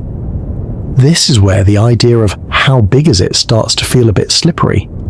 Because what we're really measuring is not the size of an object in the traditional sense, but the size of a region where a certain condition is met. A region where escape is no longer possible. And that leads to an interesting way of thinking about it. Instead of imagining Sagittarius A star as a thing, like a planet or a star, it can be helpful to think of it as a zone, a region of space defined by gravity. Outside that region, light can still travel outward. Signals can still escape. Information can still reach us. Inside that region, everything is trapped, and the boundary between those two is the event horizon. Now, there's something else worth noticing. If you were far away from Sagittarius A star, at a safe distance, the event horizon wouldn't look like a solid surface. It wouldn't glow or reflect light. In fact, it would appear almost perfectly dark, but not entirely featureless, because light from the surrounding environment, from gas, dust and stars, would be bent by the black hole's gravity as it passed nearby. This bending of light creates a kind of silhouette, a shadow against the background, and that shadow is actually slightly larger than the event horizon itself. Not because the black hole is bigger, but because light paths are distorted in such a way that the region appears expanded. This is what makes imaging black holes possible, at least indirectly. We don't see the event horizon itself, we see the effect it has on light. But we'll come back to that a bit later. For now, it's enough to understand that the size of Sagittarius A star is tied to this invisible boundary, about 24 million kilometers across, a number that feels both large and surprisingly small, depending on how you look at it. Large compared to anything on Earth, of course, but small compared to the distances between stars or the scale of the galaxy itself. And that duality is part of what makes black holes so fascinating. They compress enormous amounts of mass into relatively tiny regions, creating gravitational fields so strong that they reshape space and time around them. Now, there's a natural question that often comes up at this point. If the event horizon defines the size of the black hole, what lies beyond it? And the honest answer is that we don't fully know. Our current theories suggest that all the mass is concentrated toward the center in what's called a singularity, a point, or perhaps a region, where density becomes extremely high and the known laws of physics break down. But that's a theoretical description, not something we can observe directly, because anything inside the event horizon is, by definition, hidden from us. No information from that region can reach the outside, so the event horizon doesn't just define size, it defines the limit of our knowledge. Everything beyond it is part of the black hole, but also beyond our ability to see or measure in any direct way. And that adds a certain quiet mystery to the whole idea. We can measure the boundary, we can calculate its size, we can observe its effects on the surrounding environment, but we can't look inside. We can't see what happens once something crosses that threshold. All we have are models, equations, and careful reasoning, and even those may need refinement as our understanding evolves. But from the outside, from our distant vantage point, the picture is clear enough. Sagittarius A star is a supermassive black hole with an event horizon about 24 million kilometers across, a compact, invisible boundary marking the edge of a region where gravity becomes absolute. And yet, despite that clarity, the concept still feels a little unusual, because we're used to thinking of size as something solid, something you can see and touch. Here, size is defined by a limit, a point of no return, a boundary that exists not because of matter, but because of the way space and time behave under extreme gravity. If Sagittarius A star were here, in our own solar system, how would it fit? Numbers are helpful, but they can also feel a little distant. 24 million kilometers, 4 million solar masses. These are precise, meaningful values, but they don't always settle comfortably into the mind. they remain abstract, floating somewhere just beyond everyday intuition. So instead of holding on to numbers alone, it often helps to bring things closer, to take something as distant and unfamiliar as Sagittarius A star and gently place it into a setting we already understand, our own solar system. It's a place we've spent a lifetime becoming familiar with, even if only indirectly. The sun at the center, the planets orbiting outward, each with its own rhythm and distance. Mercury closest in, then Venus, Earth, Mars and beyond. A structure that feels stable, ordered, almost comforting in its predictability. So let's imagine, slowly and carefully, what would happen if Sagittarius A star were placed right at the center of that system. Not somewhere far away, not hidden behind dust and distance, but right where the sun is now. At first, it might seem like everything would fall apart instantly. After all, we're replacing a star with a black hole, something that carries a certain reputation for being disruptive. But here's the surprising part. In terms of gravity, not much would change, because gravity depends on mass and distance, and Sagittarius A star has a well-defined mass. If we replace the sun with an object of equal mass, the planets would continue orbiting in much the same way. But Sagittarius A star doesn't have the same mass as the sun. It has 4 million times more. So now, the comparison becomes a bit more dramatic. If Sagittarius A star suddenly took the place of the sun, the gravitational pull at the center would be vastly stronger. The planets, as they are now, would not remain in their current orbits. They would either spiral inward or be flung outward, depending on how the system adjusted. But for the sake of understanding size, let's take a slightly different approach.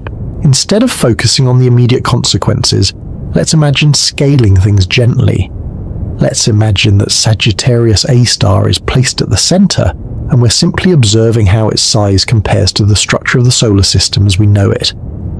The key feature we're interested in is the event horizon, that boundary we talked about earlier.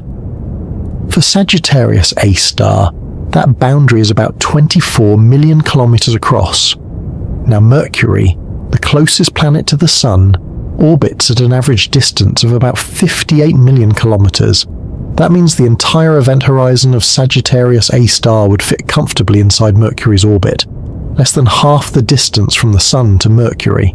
So if you were to draw it out, you would have this dark, invisible sphere at the center, smaller than the path Mercury takes as it circles the Sun.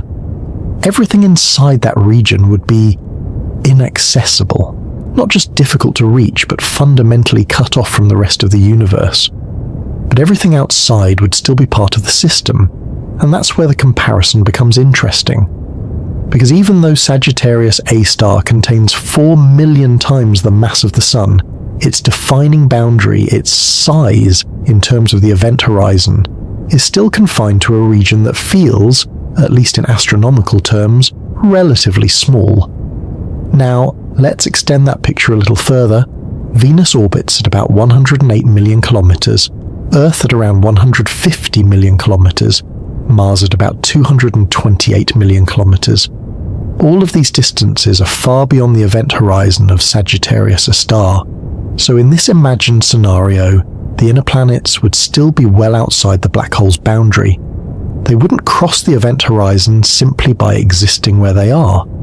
Of course, their orbits would be dramatically affected by the increased mass. But in terms of spatial scale, the black hole itself would still occupy a relatively compact region at the center. It's a bit like placing a very heavy, very small object at the center of a wide open space. The influence extends far beyond the object itself, but the object's edge remains quite contained. And that distinction is important, because when we think about size, we often think about how much space something physically occupies. But with Sagittarius A star, the influence is much larger than the boundary. Its gravity shapes the motion of stars across the central region of the galaxy, influencing objects thousands of light years away. Yet the event horizon, the part we call its size, remains confined to that relatively small region. So in a sense, Sagittarius A star is both small and vast at the same time. small in terms of its physical boundary, vast in terms of its influence. Now, there's another way to think about this comparison, one that feels a bit more personal. Imagine you're floating somewhere in space, just outside Mercury's orbit in this altered solar system. In front of you, where the sun used to be, there's no bright sphere, no glowing surface. Instead, there's a dark region. Not completely black, perhaps, because light from the surrounding stars and planets would be bending around it, creating a kind of distorted view. But at its core, a shadow, a place where light disappears. And around that region, the planets continue their motion, tracing paths that are familiar, yet subtly altered by the stronger gravitational pull. It's a quiet image, not chaotic, not explosive, just different. And perhaps that's what makes Sagittarius A star so intriguing. It doesn't dominate the scene in the way you might expect from something so massive. It doesn't fill the sky or stretch across vast distances in a visible way. Instead, it sits at the center, compact and hidden, its presence revealed through the structure of everything around it. Now there's one more detail worth adding to this picture. When astronomers observe Sagittarius A star, they don't just consider the event horizon. They also consider the region around it, where matter can orbit before crossing that boundary. This region, sometimes referred to as the accretion zone, can extend somewhat beyond the event horizon, depending on how much material is present. In more active black holes, this region can be bright and energetic, forming a glowing disk of hot gas spiraling inward. But Sagittarius A star is relatively quiet, so this surrounding region is faint, subtle, not easily visible, which reinforces the idea that most of what we're dealing with is not directly seen, but inferred. And yet, even without a bright disk or dramatic emissions, the scale remains the same. A compact boundary smaller than Mercury's orbit, containing the mass of 4 million suns. It's the kind of comparison that helps bridge the gap between the abstract and the familiar. Because while we can't travel to Sagittarius A star, and we can't see it directly with our eyes, we can imagine placing it into a system we understand. We can compare distances, visualize orbits, and begin to build an intuitive sense of its size. And once that sense begins to form, the question of how big is it becomes a little less slippery. Not completely clear perhaps, but clearer.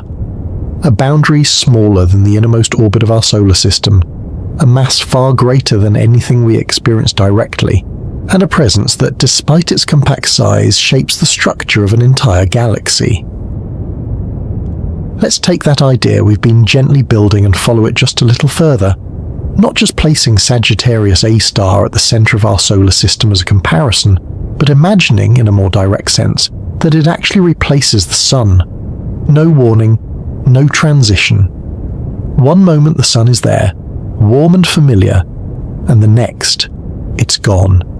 In its place, something invisible, compact and vastly more massive. At first, the instinct is to expect chaos, something dramatic.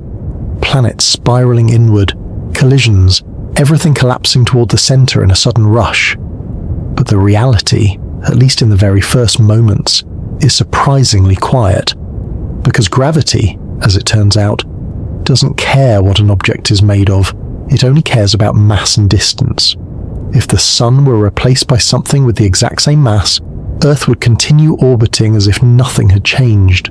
The path would remain the same, the timing of the orbit, the length of a year, all of it would continue uninterrupted.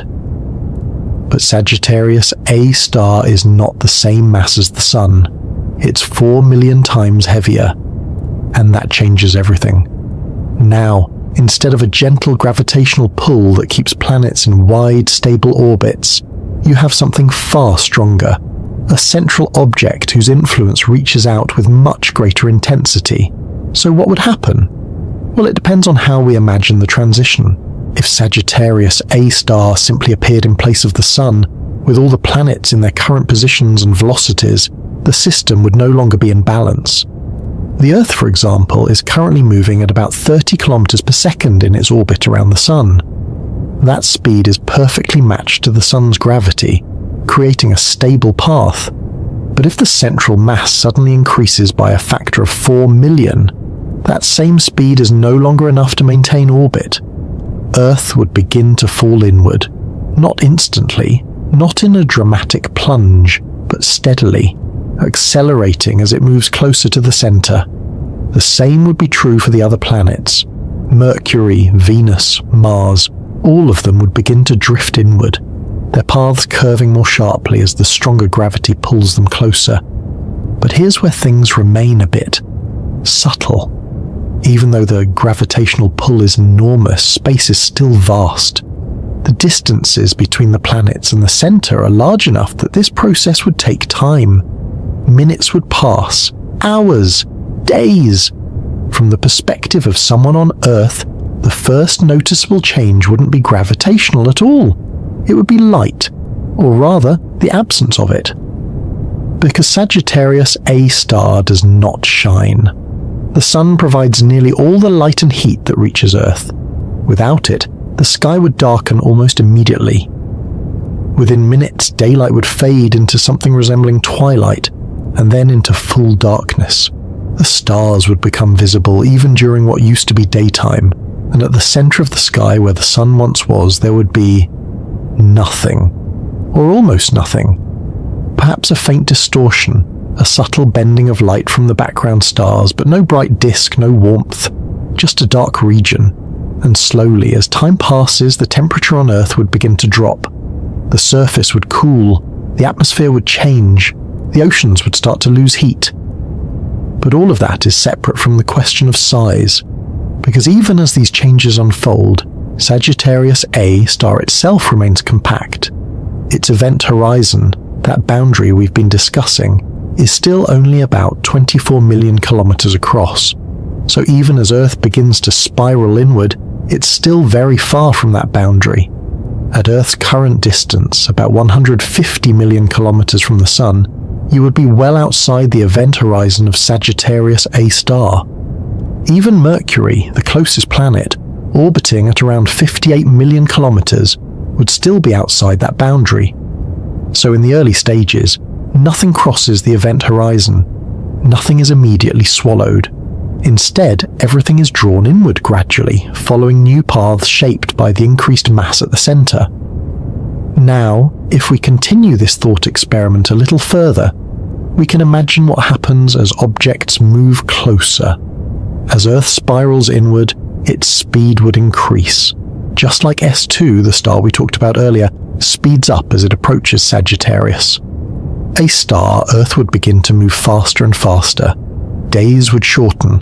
The path around the center would curve more tightly, and eventually, if nothing intervenes, Earth would cross the event horizon.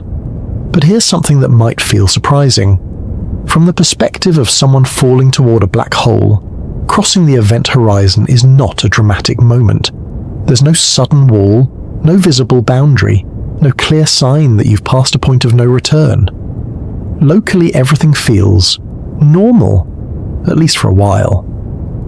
The real changes happen deeper inside, where tidal forces become strong enough to stretch and compress objects in extreme ways. But that's well beyond the boundary we're using to define size. For our purposes, the key idea is this.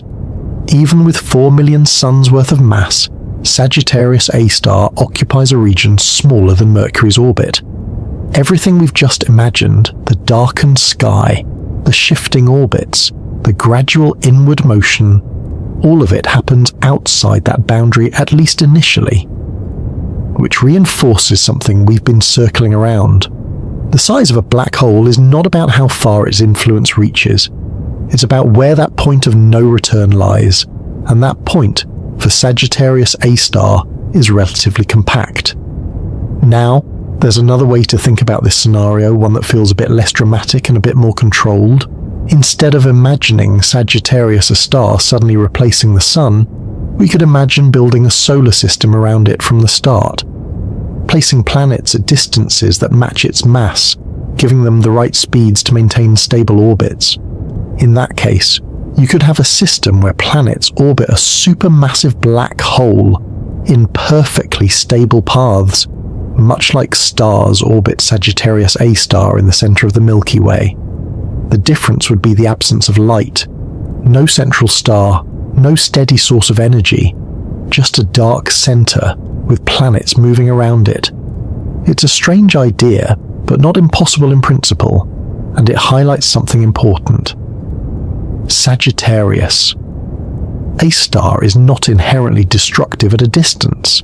It doesn't pull in everything automatically. Objects only fall inward if their motion doesn't match the gravitational field. If they have the right speed and direction, they can orbit indefinitely, just like the stars we observe near the galactic center. So in that sense, replacing the Sun with Sagittarius A star doesn't instantly destroy the solar system. It transforms it, changes the balance, alters the paths, removes the light. But the structure, the idea of objects orbiting a central mass, remains. And through all of this, the size of Sagittarius A star remains the same, a boundary about 24 million kilometers across, a region you could place inside Mercury's orbit, a compact center holding an enormous amount of mass. It's a contrast that continues to feel slightly counterintuitive, something so massive yet so contained, something so influential yet so quiet. There's a quiet challenge hidden in a question like this. What does something look like when it cannot be seen? Not dim, not distant in the usual sense, but fundamentally invisible. No light reflecting off it, no surface to outline its shape. Just a region of space where light itself can no longer escape. And yet, we still ask the question, what does Sagittarius A star look like? It's a natural instinct. We're visual creatures. We understand the world by forming images in our minds. We picture things, even abstract ones, because it helps anchor them in something familiar. But here, that instinct runs into a limit, because Sagittarius A star does not have a visible form in the way a planet or a star does. There is no surface, no texture, no color. If you were somehow able to approach it, keeping a safe distance outside the event horizon, you wouldn't see a solid object hanging in space. You wouldn't see a sphere with edges you could trace. Instead, you would see absence, a region where light disappears. But even that description, a dark spot, is only part of the story. Because the space around a black hole is not passive. It doesn't just sit there quietly while light passes by. It actively bends that light, curving its path in ways that can create some rather unusual visual effects. So what you would actually see is not just darkness, but distortion. Imagine looking at a field of stars behind Sagittarius A star. Normally, those stars would appear as steady points of light, arranged in familiar patterns. But near a black hole, their light doesn't travel in straight lines. It bends, curves around the black hole before reaching your eyes. This effect is called gravitational lensing, and it can create a kind of warped, almost mirror-like distortion of the background. Stars that are actually behind the black hole might appear shifted, stretched, or even duplicated. Light can loop around the black hole multiple times before escaping, creating rings and arcs that wouldn't exist otherwise. So instead of seeing a simple black circle against a normal star field, you would see a dark region surrounded by a distorted, shimmering halo of bent light. It's not chaotic, not flickering wildly, but subtly rearranged. The universe, gently curved. Now, at the very center of that view would be the black hole's shadow. This is not the event horizon itself, but a slightly larger region where light paths are so strongly bent that they fail to reach you. In simple terms, it's the silhouette of the black hole, defined by the absence of light. And for Sagittarius A star, that shadow would appear as a roughly circular dark area, surrounded by a faint glow from the material around it. But here's the interesting part. Even though the event horizon has a certain size, the shadow we see is larger, not because the black hole itself is bigger, but because of the way light behaves near it. Photons, the particles of light, can orbit the black hole at certain distances, creating what's sometimes called a photon sphere. Light that gets too close can be trapped in circular paths, looping around before eventually escaping or falling inward. This creates a kind of magnified silhouette. So when we talk about what Sagittarius A star looks like, we're really talking about a combination of things. A dark central region representing the shadow, a surrounding glow produced by hot gas and dust in its vicinity, and a subtle distortion of the background, caused by the bending of light. It's not an object in the usual sense, it's a pattern, a structure defined by how it interacts with light, rather than how it emits it. Now, there's something quietly elegant about that. The idea that we can see something not by its own light, but by the way it shapes the light around it. It's a bit like seeing the wind by watching the movement of leaves. You don't see the wind itself, but its presence is unmistakable in the way it affects everything nearby. Sagittarius A star is similar. It reveals itself through influence, through absence, through distortion. And over time, astronomers have learned to interpret those subtle clues, to reconstruct an image, not by pointing a camera in the usual way, but by collecting data from many sources, combining it, and building a picture that matches the physics of what we expect to see. But even with those techniques, the image is not something you could simply glance at and immediately understand. It requires context, because what you're looking at is not a solid object, but the boundary of a region where light behaves differently. And that takes a moment to settle in. Now, let's bring this back to something a little more grounded. Imagine you're looking at a distant object through a piece of glass that bends and distorts light in complex ways. The object itself might be simple, but the way it appears to you is shaped by the medium through which you're viewing it.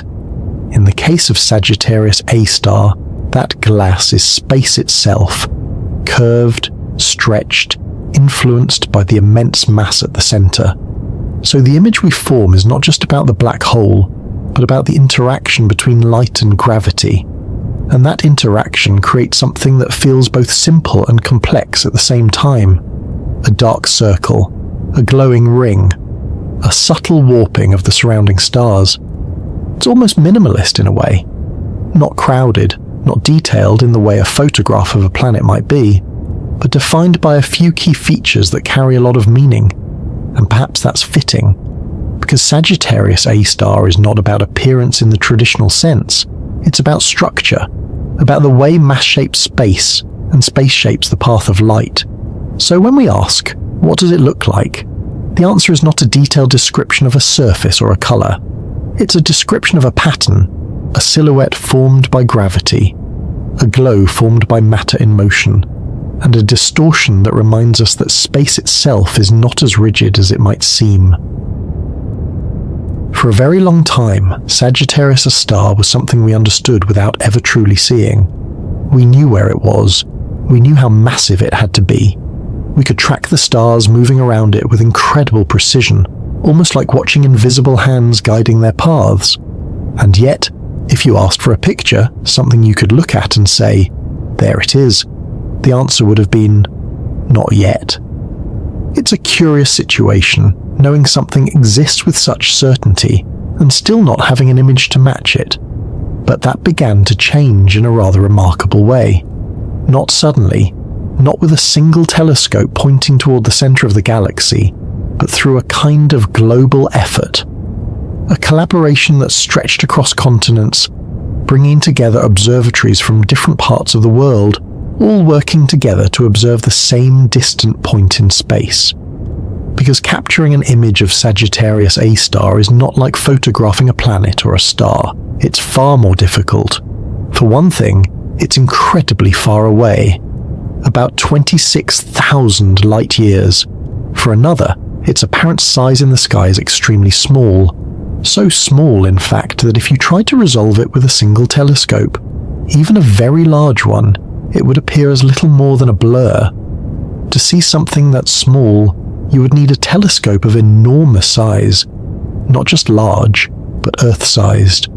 And while building a single telescope that big isn't exactly practical, astronomers found a clever workaround. Instead of building one giant telescope, they combined many smaller ones. This technique is called Very Long Baseline Interferometry, or VLBI for short. It involves synchronizing telescopes across the globe, from mountaintops, deserts, and polar regions, and combining their observations in such a way that they act like a single, much larger instrument. In effect, it creates a virtual telescope as wide as the Earth itself. This network of telescopes became known as the Event Horizon Telescope, a name that feels quite fitting given what it was designed to observe. Now, even with a telescope that large, capturing an image of Sagittarius A star is not straightforward. There are several challenges. First, there's the dust between us and the galactic center, which obscures visible light, so observations have to be made in wavelengths that can pass through that dust, such as radio waves. Then there's the atmosphere of Earth itself, which can distort incoming signals. Even slight variations in temperature and pressure can affect the data, so careful calibration is required. And then there's Sagittarius A star itself. Unlike some other black holes, it's not surrounded by a bright, stable disk of glowing matter. It's relatively quiet, with only occasional flares of activity. The material around it moves quickly, changing on timescales of minutes rather than hours or days, which means that while you're trying to observe it, the scene itself is shifting. It's a bit like trying to take a long exposure photograph of something that won't sit still. All of these factors make the task incredibly complex, and yet after years of observation, data collection, and careful analysis, something began to emerge. Not a traditional photograph, but a reconstructed image. A picture built from signals gathered across the globe, processed and combined to reveal what the data was telling us. And in 2022, that image was released. For the first time, we had a visual representation of Sagittarius A star. Now, it's worth pausing here, just to take in what that means. For decades, Sagittarius A star had been an invisible presence, a conclusion drawn from motion and measurement, something we understood but had never seen. And now suddenly there was an image. Not a detailed high-resolution photograph in the way we might picture a planet, but something simpler, more subtle. A soft glowing ring with a dark center. That ring is not the black hole itself. It's the light from hot gas swirling around it, heated to extreme temperatures as it spirals inward. That light is bent and shaped by the black hole's gravity, forming a kind of luminous halo. And the dark center is the shadow, the region where light cannot escape, where paths of photons curve inward and fail to reach us. It's a simple image, at first glance, a circle of light surrounding a darker circle. But the simplicity is a bit deceptive, because that image carries a tremendous amount of information. It confirms the size of the event horizon, matching the predictions based on the mass we had already calculated. It shows the effects of gravitational lensing, the bending of light around the black hole, and it provides direct visual evidence of something we had previously only inferred. It's one thing to calculate the size of a black hole. It's another to see the shadow it casts against the surrounding light. And yet, even with that image, there's still a sense that we're only seeing part of the story. Because the image is not static, it's more like an average. Sagittarius A star changes over time, with the material around it moving rapidly, creating patterns that shift and evolve. The image we see is a kind of composite, built from many observations, smoothing out those changes to reveal the underlying structure. If you could watch it in real time, it would be more dynamic. The glowing ring would flicker slightly, bright spots moving as gas flows and orbits near the event horizon. But even in its averaged form, the image tells us something important. It shows that our understanding is, broadly speaking, correct. The size, the shape, the behavior of light near the black hole, all of it aligns with the predictions of general relativity. And that's a quiet but significant confirmation. Because black holes are not just theoretical constructs. They are real objects with measurable properties, behaving in ways that match our best models of the universe. Now, there's something else worth noticing about that image. It doesn't look dramatic, not in the way you might expect from something so extreme. There are no sharp edges, no bright colors, no sense of motion captured in a single frame. Instead, it's soft, almost gentle, a blurred ring of light surrounding a darker region. And perhaps that's fitting, because Sagittarius A star itself is not a violent, active black hole. It's relatively calm, at least compared to others we've observed in distant galaxies. It doesn't produce powerful jets of radiation. It doesn't outshine its surroundings. It sits quietly at the center of the Milky Way, influencing everything around it without drawing too much attention to itself. And the image reflects that. It's not a spectacle, it's a glimpse. A way of seeing something that, by its nature, cannot be seen directly. And in that sense, it's less about the image itself and more about what it represents. A culmination of decades of work. A confirmation of ideas that were once uncertain. A moment where something invisible became, if not fully visible, then at least visually present. At this point, it might seem almost natural that we eventually captured an image of Sagittarius A star. After all, we've photographed planets, distant galaxies, even the faint glow of objects billions of light years away. Modern telescopes are incredibly powerful. They can resolve fine details, detect subtle signals, and peer deeper into space than ever before.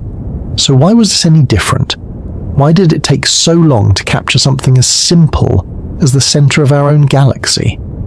The answer, as it turns out, is not just one difficulty, but several, layered together. Each one manageable on its own perhaps, but combined, they create a challenge that is surprisingly delicate. It begins with something we've already touched on: distance. Sagittarius. A star is about 26,000 light years away. That's far, even by astronomical standards within our own galaxy. But distance alone isn't the main issue. We've observed objects much farther away. The real challenge is not just how far it is, but how small it appears from here. If you imagine holding a coin at arm's length, you can still see it clearly. Now imagine placing that same coin on the surface of the moon and trying to see it from Earth. That's closer to the scale we're dealing with. The apparent size of Sagittarius A star in the sky is incredibly tiny. So small that resolving it requires a level of detail far beyond what a single telescope can achieve. And that's why the Event Horizon Telescope had to be created, combining observatories across the entire planet to simulate a telescope the size of Earth. But even that isn't enough on its own, because between us and the galactic center lies a thick layer of interstellar dust. This dust doesn't block all forms of light equally.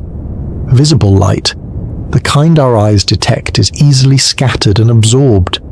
That's why the center of the Milky Way appears obscured when we look at it in normal wavelengths. So astronomers have to use radio waves, which can pass through that dust more easily. But radio waves bring their own challenges. They have longer wavelengths, which means they require even larger instruments to achieve the same resolution as visible light. It's like trying to paint a detailed picture with a very broad brush. You can still do it, but it requires more effort, more precision, and a different approach. And then there's Earth itself. Our atmosphere is not perfectly still. It shifts, it moves, it changes with temperature and pressure. These changes can distort the signals coming from space, especially at the level of precision required to image something as small as Sagittarius A star. Even tiny fluctuations can blur the data, so astronomers have to carefully calibrate their observations, correcting for these effects, often using additional reference sources to ensure accuracy. But perhaps the most subtle challenge of all comes from Sagittarius A star itself. It doesn't sit still. The material around it, the hot gas that produces the light we eventually detect, is in constant motion. It orbits the black hole at incredible speeds, completing a full rotation in a matter of minutes. That's very different from the black hole in the galaxy M87, which was imaged earlier. M87's black hole is much larger, billions of times the mass of the Sun, and the material around it moves more slowly. This makes it easier to capture a stable image over longer observation times. Sagittarius. A star, by contrast, is smaller and more dynamic. It's like trying to take a long exposure photograph of something that keeps shifting and changing while you're capturing it. If you collect data over several hours, the structure you're observing may not look the same from one moment to the next. So how do you create an image from something that won't hold still? The answer is not to freeze a single moment, but to combine many moments. Astronomers gather data over time, then use sophisticated algorithms to reconstruct an image that represents the most consistent features across all those observations. It's less like taking a snapshot and more like assembling a mosaic. Each piece of data contributes a small part of the picture, and when combined carefully, they reveal the underlying structure. But this process requires careful interpretation, because the image you end up with is not a direct photograph in the traditional sense.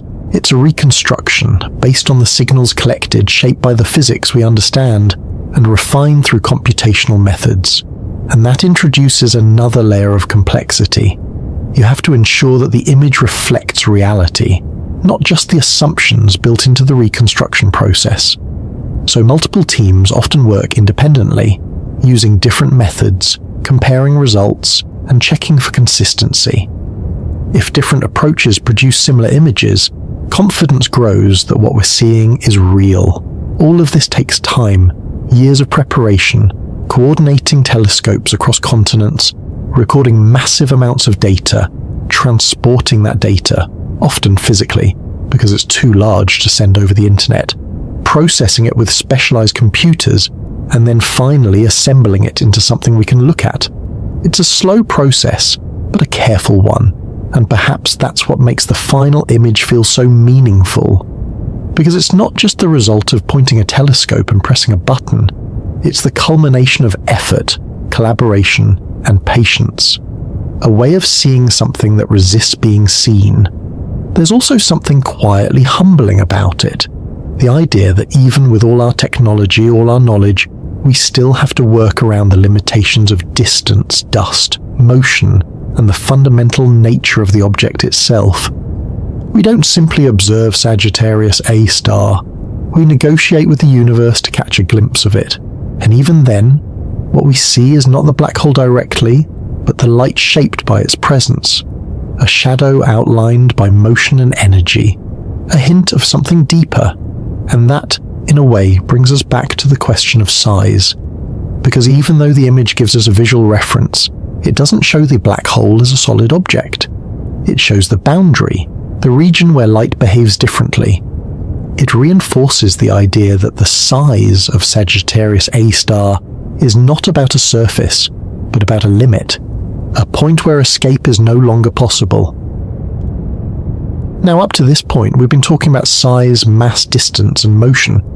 Things that, even when they stretch the imagination, still feel grounded in something we can measure and compare. But as we move a little closer to Sagittarius A star, at least in thought, something else begins to change.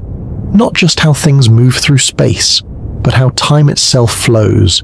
And this is where the story takes on a slightly different tone. Because time, in our everyday experience, feels steady, reliable, a kind of quiet background rhythm that carries everything forward at the same pace.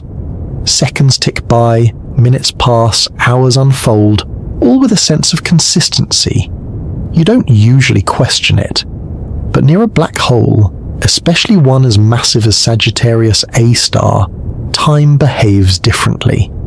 Not dramatically, not in a way you would immediately notice from your own perspective, but in a way that becomes very clear when you compare different viewpoints.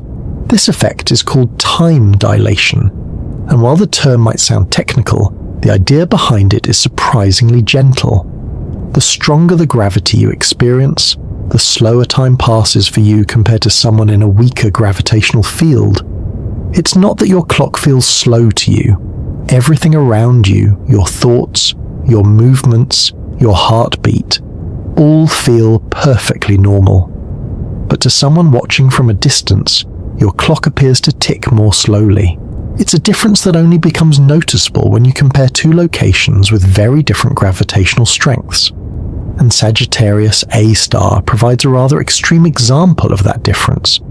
Imagine for a moment that you could hover at a safe distance just outside the event horizon, not falling in, not crossing that boundary, just remaining in a stable position close enough to feel the intense gravity, but far enough to avoid being pulled in. From your perspective, time would feel ordinary. You could look at a clock, count seconds, think thoughts, all at the usual pace. But if someone far away, perhaps near Earth, were watching you, they would see something very different. Your movements would appear slowed down. Your clock would tick more slowly. What feels like a minute to you might correspond to many minutes, or even hours for them. And the closer you get to the event horizon, the more pronounced this effect becomes. Time slows down more and more relative to the outside universe. At the very edge, the event horizon itself, something even more curious happens. From the perspective of a distant observer, it would appear as though you never quite crossed that boundary. Your image would seem to slow, stretch, and fade, taking longer and longer to reach the point of crossing, as if time itself is stretching out.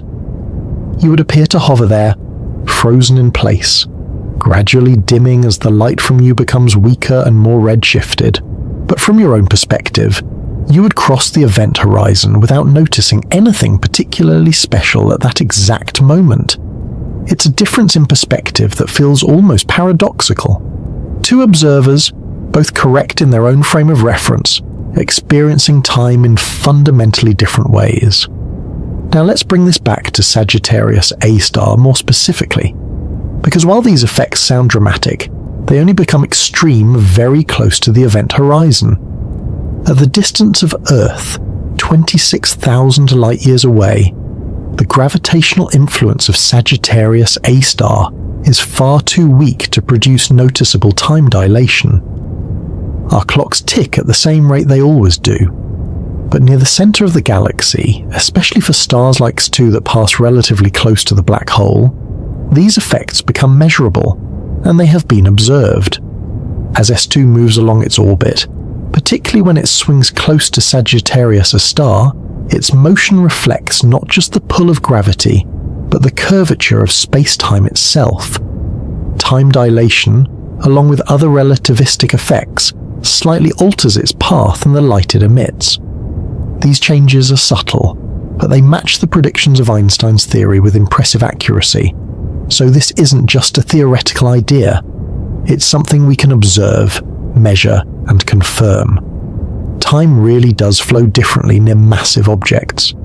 And Sagittarius A star, with its 4 million suns worth of mass, creates a region where those differences become significant. Now there's something quietly fascinating about that. The idea that time, something we experience so directly, so personally, is not the same everywhere. That the rate at which moments pass depends on where you are, how close you are to mass, how strongly gravity is shaping the space around you. It's not something we notice in everyday life, because the differences on Earth are extremely small. But in places like the center of the galaxy, those differences become part of the story, part of what defines the environment around Sagittarius A star. And it adds another layer to our understanding of size, because when we talk about the size of a black hole, we're not just talking about a boundary in space. We're also talking about a region where time behaves differently, where the flow of moments is not uniform, where the relationship between cause and effect, between past and future, becomes more complex. It's not that time stops, or reverses, or does anything dramatic in the way science fiction sometimes suggests. It's more subtle than that. It stretches, slows, adjusts itself to the curvature of space, and that curvature is shaped by mass. So Sagittarius A star, with its enormous mass concentrated into a compact region, creates a kind of gradient in time. Far away, everything feels normal. Closer in, time begins to slow relative to the outside, and near the event horizon, that difference becomes extreme. It's a reminder that size, mass, and time are all connected. They're not separate properties, but aspects of the same underlying structure. Change one, and the others respond. Now, if you let that idea settle for a moment, it can feel both strange and oddly reassuring. Strange, because it challenges the way we usually think about time as something constant and universal. Reassuring, because it follows a consistent pattern, one that we can describe mathematically, one that has been tested and confirmed. The universe, even in its most extreme environments, follows rules. They may not match our intuition, but they are consistent, and Sagittarius A star is one of the places where those rules become visible in a new way. Not through direct observation of the black hole itself, but through the behavior of time and motion around it.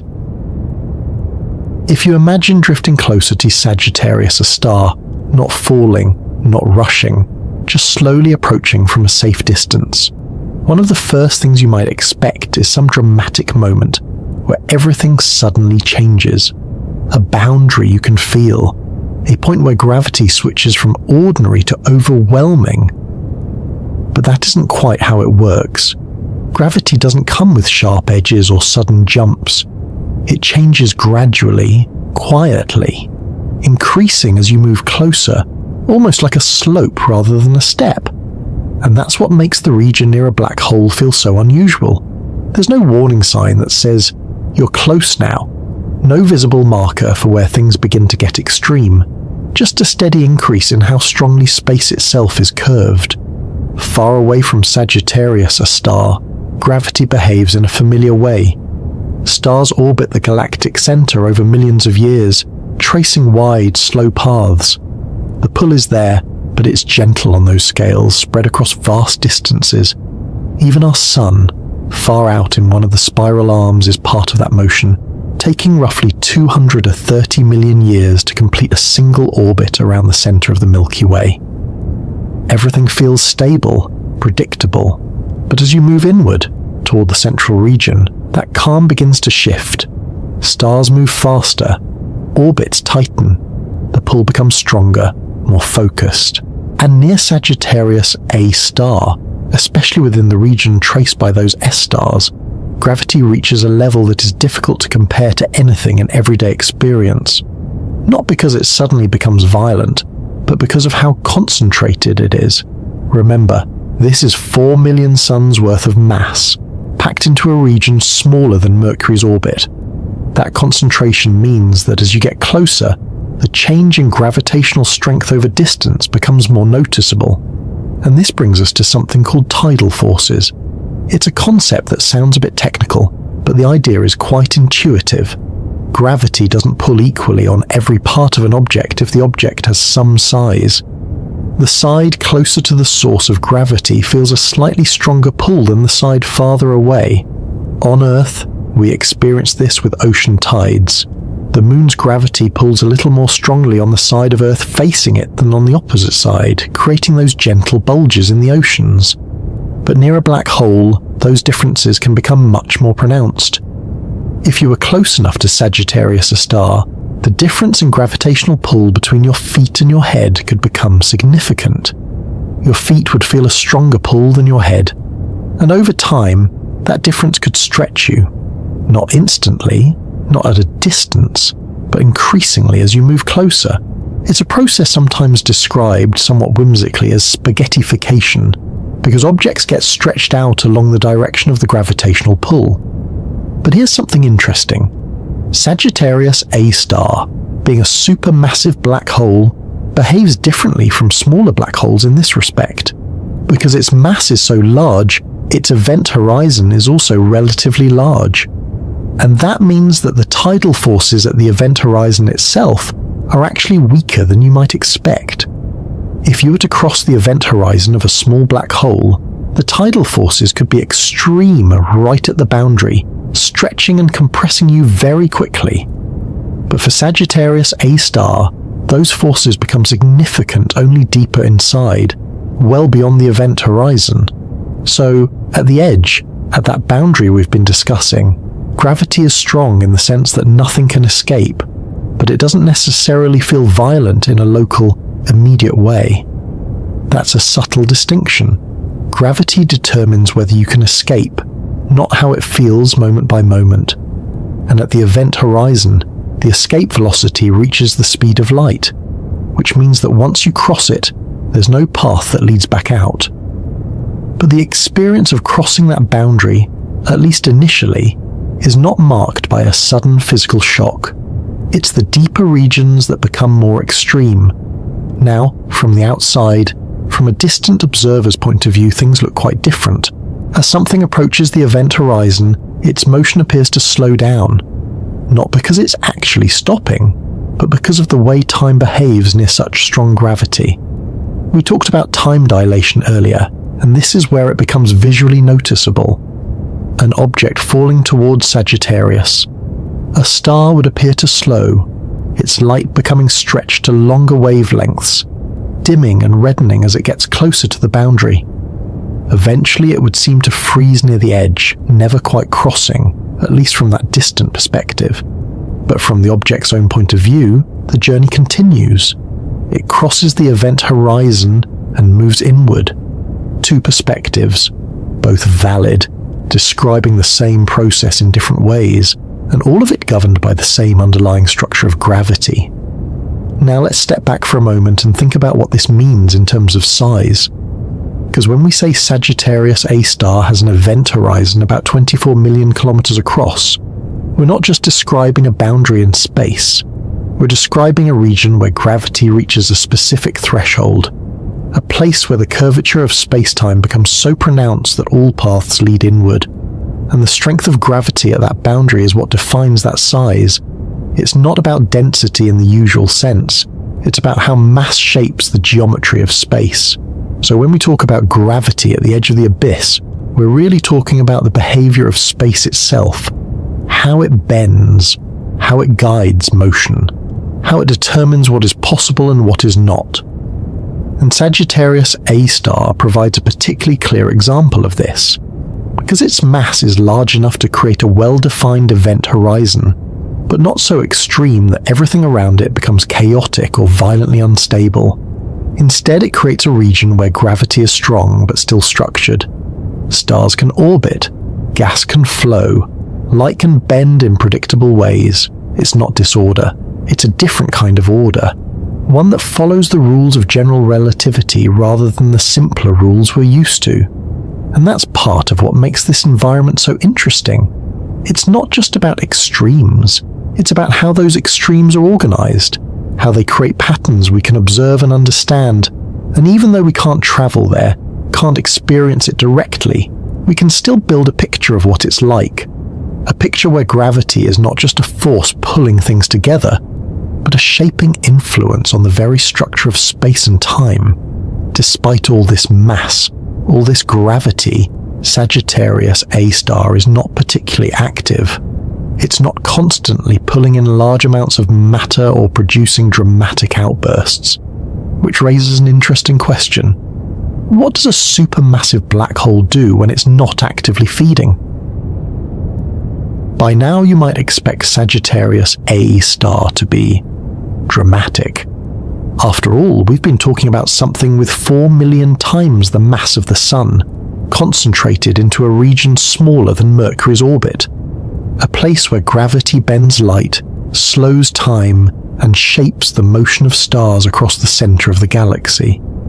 It sounds like the kind of object that should be loud, bright, active, constantly pulling things in and releasing enormous amounts of energy. And yet, when astronomers observe Sagittarius A star, what they find is something quite different. It's quiet. Not completely silent, of course.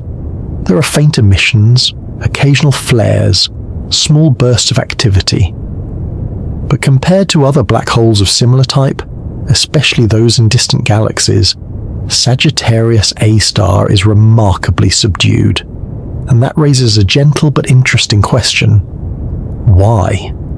Why is something so massive, sitting at the center of a galaxy filled with stars, not actively consuming large amounts of matter and shining brightly as it does so?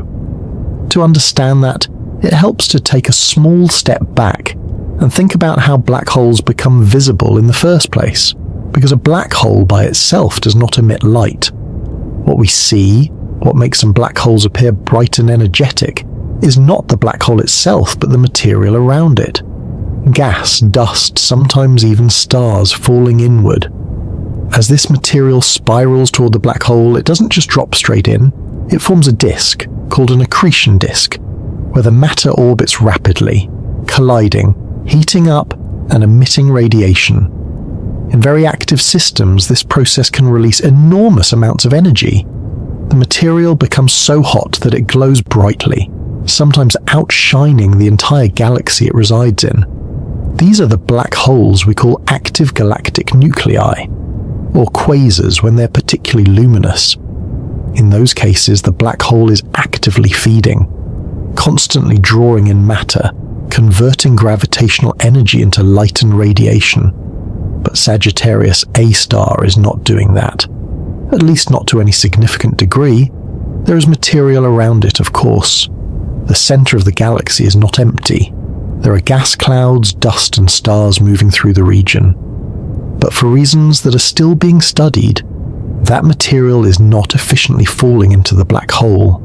It's more like a slow trickle than a steady stream, and because of that, the amount of energy being released is relatively small. Now, there are a few possible reasons for this quiet behavior. One idea is that the environment around Sagittarius A star simply doesn't provide enough dense material in the right conditions to form a bright, stable accretion disk. The gas may be too diffuse, too spread out, or moving in ways that prevent it from settling into that kind of structure. Another possibility is that much of the material that does approach the black hole gets heated and pushed away before it can fall in, not by the black hole itself, but by processes in the surrounding region. Magnetic fields, turbulence, and interactions between particles can create a kind of feedback, where some of the energy released actually prevents further infall. It's a bit like trying to pour water into a container while air is being pushed out at the same time. Some of it goes in, but not all of it. And so Sagittarius A star remains in a state of low activity. Not dormant, not inactive, but not particularly bright either. Now, there's something quietly interesting about that, because it means that the black hole at the center of our galaxy is not constantly reshaping its surroundings in dramatic ways. It's not blasting out jets of radiation or consuming large amounts of matter on a regular basis. Instead, it sits there, influencing the motion of stars, shaping the structure of the central region, but doing so in a relatively calm manner. A kind of steady presence, rather than an active force, and that calmness has its advantages. If Sagittarius A star were highly active, producing intense radiation and energetic outflows, the environment near the center of the galaxy would be much more hostile. Not necessarily dangerous for us given our distance, but certainly more dynamic, more unpredictable. Instead, the Milky Way's center is relatively stable, at least on the timescales we observe, which allows us to study it more easily, to track the motion of stars without the interference of bright, overwhelming emissions, to observe subtle effects without being drowned out by intense radiation. In a way, the quietness of Sagittarius A star has made it a better laboratory for understanding black holes. Now, that doesn't mean it's always been this way. There is evidence that Sagittarius A star was more active in the past. Structures like the Fermi bubbles, large regions of gamma-ray emission extending above and below the plane of the galaxy, suggest that the black hole may have undergone periods of higher activity millions of years ago. Times when it was feeding more actively, releasing more energy, perhaps shaping the surrounding environment in more dramatic ways. But at present it's relatively calm, and that calmness gives it a slightly different character compared to the more extreme black holes we often hear about. It's not a blazing beacon, it's a quiet center. Now, if we bring this back to our question of size, there's an interesting connection. Because the size of Sagittarius A star, its event horizon, does not change based on how active it is. Whether it's feeding actively or quietly sitting, the boundary remains defined by its mass. About 24 million kilometers across, that doesn't expand or contract with activity. What changes is the environment around it, the brightness of the surrounding gas, the presence or absence of a visible accretion disk, the level of radiation being emitted. So when we look at images of Sagittarius A star, that soft glowing ring, we're not seeing a permanent, unchanging structure. We're seeing a moment, or rather an average, of its current state, a relatively quiet one. If it were more active, that image might look brighter, more defined, perhaps more dynamic. But the underlying size, the boundary of the black hole itself would remain the same, and that's another reminder of how black holes differ from more familiar objects. Their appearance can change depending on what's happening around them, but their fundamental properties, mass, size, gravitational influence, remain steady. Now, there's something almost reassuring about that. The idea that even something as extreme as a supermassive black hole can exist in a state of relative calm, not constantly consuming, not constantly radiating, but simply being, holding the center of the galaxy together, influencing motion, shaping structure, without drawing too much attention to itself, a quiet giant. Somewhere in the crowded center of the Milky Way, surrounded by fast-moving stars and drifting clouds of gas, Sagittarius A star is not entirely inactive. Even though it's often described as quiet, that doesn't mean nothing ever falls in. It does eat, just slowly, and in a way that's much less dramatic than you might expect. When people first hear about black holes, there's often an image that comes to mind, a kind of cosmic vacuum cleaner, pulling in everything nearby, swallowing stars whole, constantly consuming whatever gets too close. It's an understandable picture, but it's not quite accurate. Black holes don't actively hunt or pull things in from far away. They don't reach out across space and grab objects at a distance. Their gravity works just like any other massive object. Things only fall in if they get close enough, or if their motion doesn't allow them to stay in orbit. So for Sagittarius A star, the question of what it eats is really a question of what happens to be nearby and how that material moves. And the answer, most of the time, is not very much. The region around the galactic center is filled with gas and dust, but it's not as dense or as orderly as you might imagine. The material is spread out, moving in complex ways, influenced not just by the black hole, but by nearby stars, magnetic fields, and turbulence. For something to fall into Sagittarius A star, it has to lose energy. It has to slow down, or change direction, or collide with other material in such a way that it spirals inward rather than continuing on a stable path. And that doesn't happen all that often. Instead, much of the gas simply orbits the black hole, drifting around it without ever crossing the event horizon. But occasionally something does get close enough. A cloud of gas might wander into the inner region. Particles within it might collide, lose energy, and begin to spiral inward. As they do, they form a kind of loose, temporary structure around the black hole. Not a bright, well-defined disk like you'd see in more active systems, but a faint, shifting flow of material. And as that material moves inward, something interesting happens. It heats up. Not because the black hole is hot, but because of the motion itself. As gas falls inward, it speeds up. Different parts of the flow move at different velocities, creating friction and turbulence. Particles collide, energy is transferred, and the temperature rises. In more active black holes, this process can produce intense radiation, making the surrounding disk glow brightly.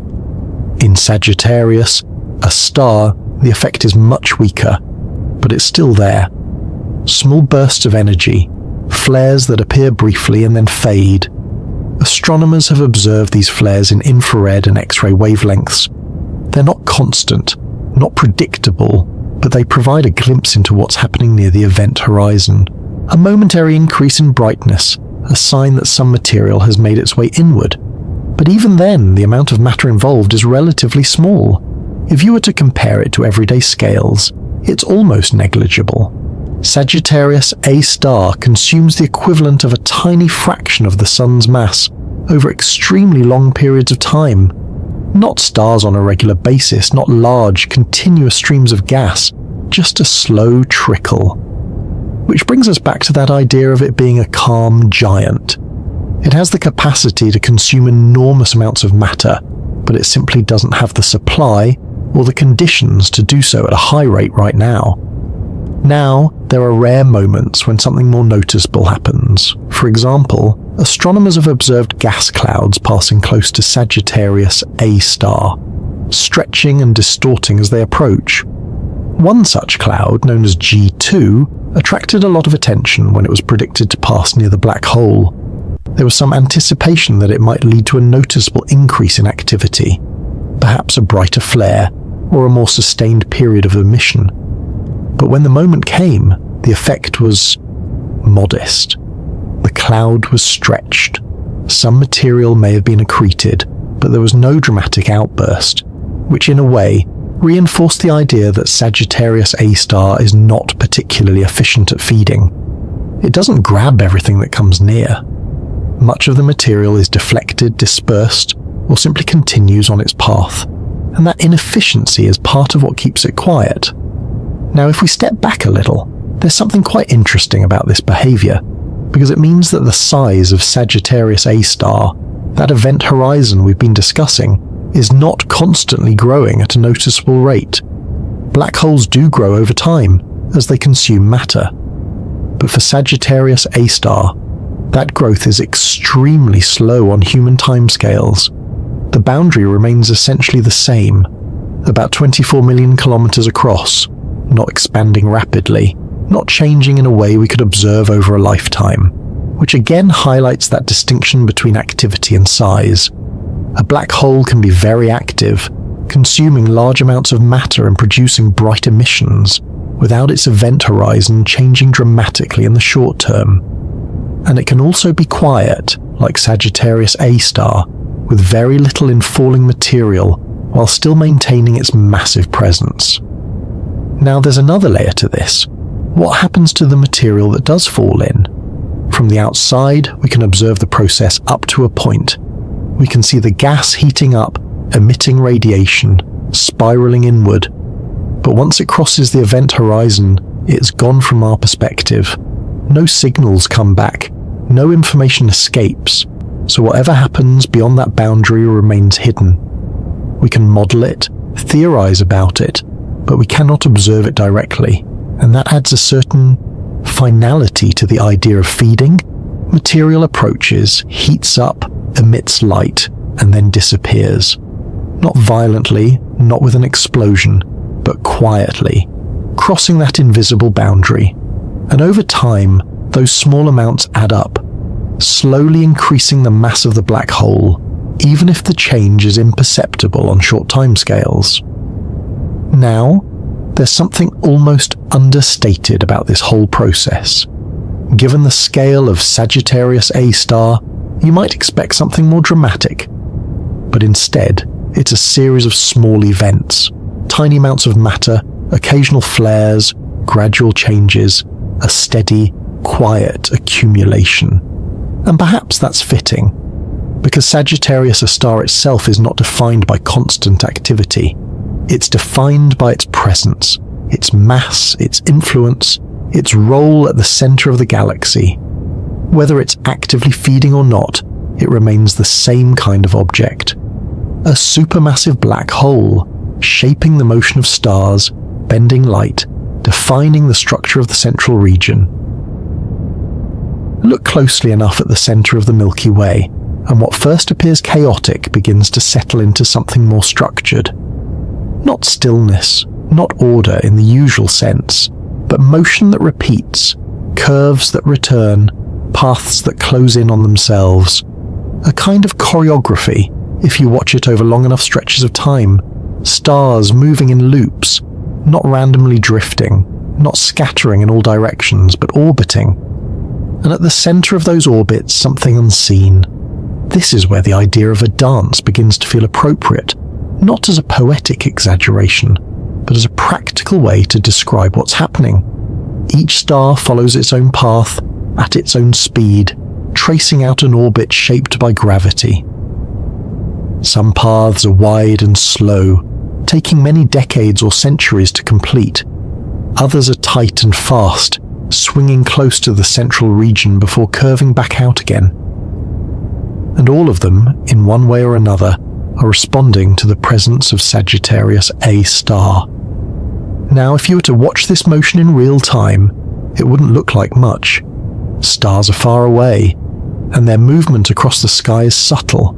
You wouldn't see them tracing loops or racing around a central point. But if you compress time, if you take observations spanning years and play them back more quickly, something remarkable emerges. You begin to see the orbits, clear, curved paths, stars moving in arcs that reveal the structure of the gravitational field they're embedded in. And this is where the observations become especially powerful, because each star is not just moving, it's measuring something. Its path encodes information about the mass and location of the object it's orbiting. It's as if each orbit is a line drawn on an invisible map pointing toward the center. Now, some of these stars, particularly the S stars we've mentioned before, move in very tight orbits. Take S2 again as an example. It follows an elongated ellipse, coming very close to Sagittarius, a star at one point in its orbit, then moving much farther away before returning again. At its closest approach, it accelerates dramatically, reaching speeds of several thousand kilometers per second. Then, as it moves outward, it slows down, only to speed up again on its next pass. This pattern is not random. It's exactly what you would expect from an object moving in a strong gravitational field. Closer in, the pull is stronger, so the speed increases. Farther out, the pull weakens and the speed decreases. A continuous exchange between kinetic energy and gravitational potential, playing out over years and decades. And when you observe multiple stars, each with its own orbit, something even more interesting happens. Their paths intersect in a very specific way. Not physically, of course, but in terms of the center they orbit. All of their orbits point to the same location. A single point in space, consistent across observations, consistent across different stars, different instruments, different teams. That point is Sagittarius A star. Now, there's something quietly convincing about that. One star might be an anomaly, two might be coincidence, but dozens of stars all orbiting the same invisible center, all following paths that match the predictions of gravity, that's something much stronger. It's evidence, not in the sense of a direct image, but in the sense of a pattern that can't easily be explained in any other way. And as the data has improved over time, the precision of those orbits has increased. Astronomers can now track the positions of these stars with extraordinary accuracy, measuring tiny shifts, subtle changes in their motion. And with that precision, they've been able to detect effects that go beyond simple Newtonian gravity. For example, the orbit of S2 doesn't close perfectly. After each pass, the ellipse shifts slightly, a phenomenon known as precession. This is a prediction of general relativity, where the curvature of space-time causes orbits to deviate from perfect ellipses. And that's exactly what is observed. Not a large shift, not something you'd notice immediately, but a small, consistent change that matches the theory. It's another piece of the puzzle, another confirmation that the object at the center behaves like a black hole. Now, if we step back from the details for a moment, there's a broader picture that begins to form. Sagittarius A star is not just a static object sitting at the center of the galaxy. It's part of a dynamic system. Stars moving around it, gas drifting through the region, occasional interactions and disturbances, a constant, ongoing motion. And that motion is what allows us to study it. Because without those stars, without their orbits, Sagittarius A star would be much harder to understand. It would remain an invisible point with fewer clues to its nature. But the stars provide a kind of reference frame. They trace out the gravitational field, revealing its shape and strength. They act as markers, showing us where the center is, how massive it must be, how compact. and in doing so, they turn something invisible into something measurable. Now, there's also something interesting about the variety of those orbits. They're not all aligned in the same plane. Some are tilted, some are elongated, some are more circular. It's not a neat flat disk like the orbits of planets around the Sun. It's more three-dimensional, more complex, which suggests that the central region has had a dynamic history. Stars forming, interacting, being influenced by the environment, gradually settling into the patterns we observe today. And through all of that, Sagittarius A star remains at the center, not moving much, not shifting position in any noticeable way, but acting as the anchor for this entire system. Now, if you imagine watching this over a very long time, not just years or decades, but thousands or millions of years, the motion would become even more apparent. Stars tracing out their paths again and again, some drifting closer, some moving farther away, all guided by the same central influence. It's a kind of stability within motion, a system that changes but also persists. And that persistence is part of what makes the center of the galaxy so interesting. Because despite the complexity, despite the variety of paths, the underlying structure remains the same. A massive, compact object at the center. Stars orbiting around it. Patterns that repeat and confirm what we've inferred. And once again, this brings us back to size. Because the size of Sagittarius A star, that event horizon, is not directly visible in these orbits. The stars remain outside that boundary. They don't cross it, at least not the ones we observe. But their motion tells us where that boundary must be, how strong the gravity is, how much mass is contained within that central region. So even though we can't see the black hole itself, the dance of stars around it outlines its presence, defines its influence, gives us a way to understand something that would otherwise remain hidden. From where you are right now, wherever that may be, it probably doesn't feel like you're connected to the center of the galaxy. There's no sense of motion pulling you inward, no visible sign of something enormous shaping your path. The ground feels steady, the sky feels familiar and Sagittarius.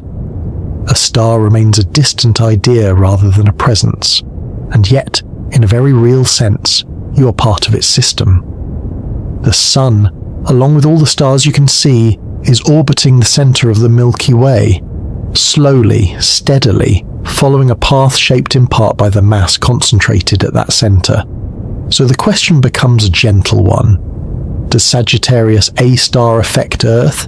And the answer is yes, but not in the way you might expect. Its influence is broad, subtle, and constant rather than immediate or dramatic. To understand this, it helps to zoom out a little. Earth orbits the Sun. The Sun orbits the center of the galaxy, and Sagittarius A star, sitting at that center, contributes to the gravitational structure that keeps everything in motion. It's not the only source of gravity there. The galaxy itself contains hundreds of billions of stars, along with gas, dust, and dark matter, all contributing to the overall gravitational field. But Sagittarius A star is part of that central mass, an anchor, in a sense. So when the Sun completes one orbit around the Milky Way, taking roughly 230 million years to do so, it's moving within a system that Sagittarius A star helps define. That's the first level of influence. Large scale, long term, and not something you would notice in everyday life. Now let's bring the focus back to something more immediate. Could Sagittarius A star ever directly affect Earth in a noticeable or dangerous way? The answer, based on everything we understand, is no, and that's because of distance. 26,000 light-years is an enormous separation. Even though Sagittarius A star is extremely massive, gravity weakens with distance.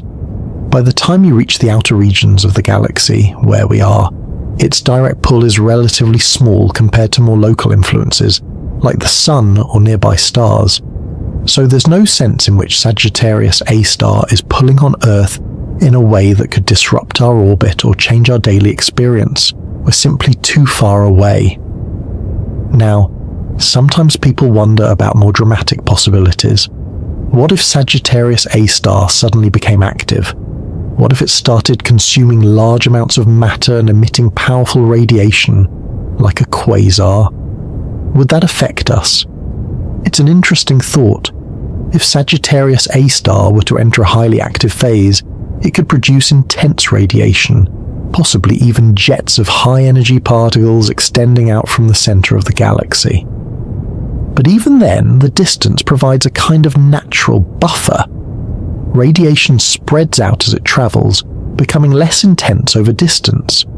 And 26,000 light-years is a long way for that energy to disperse.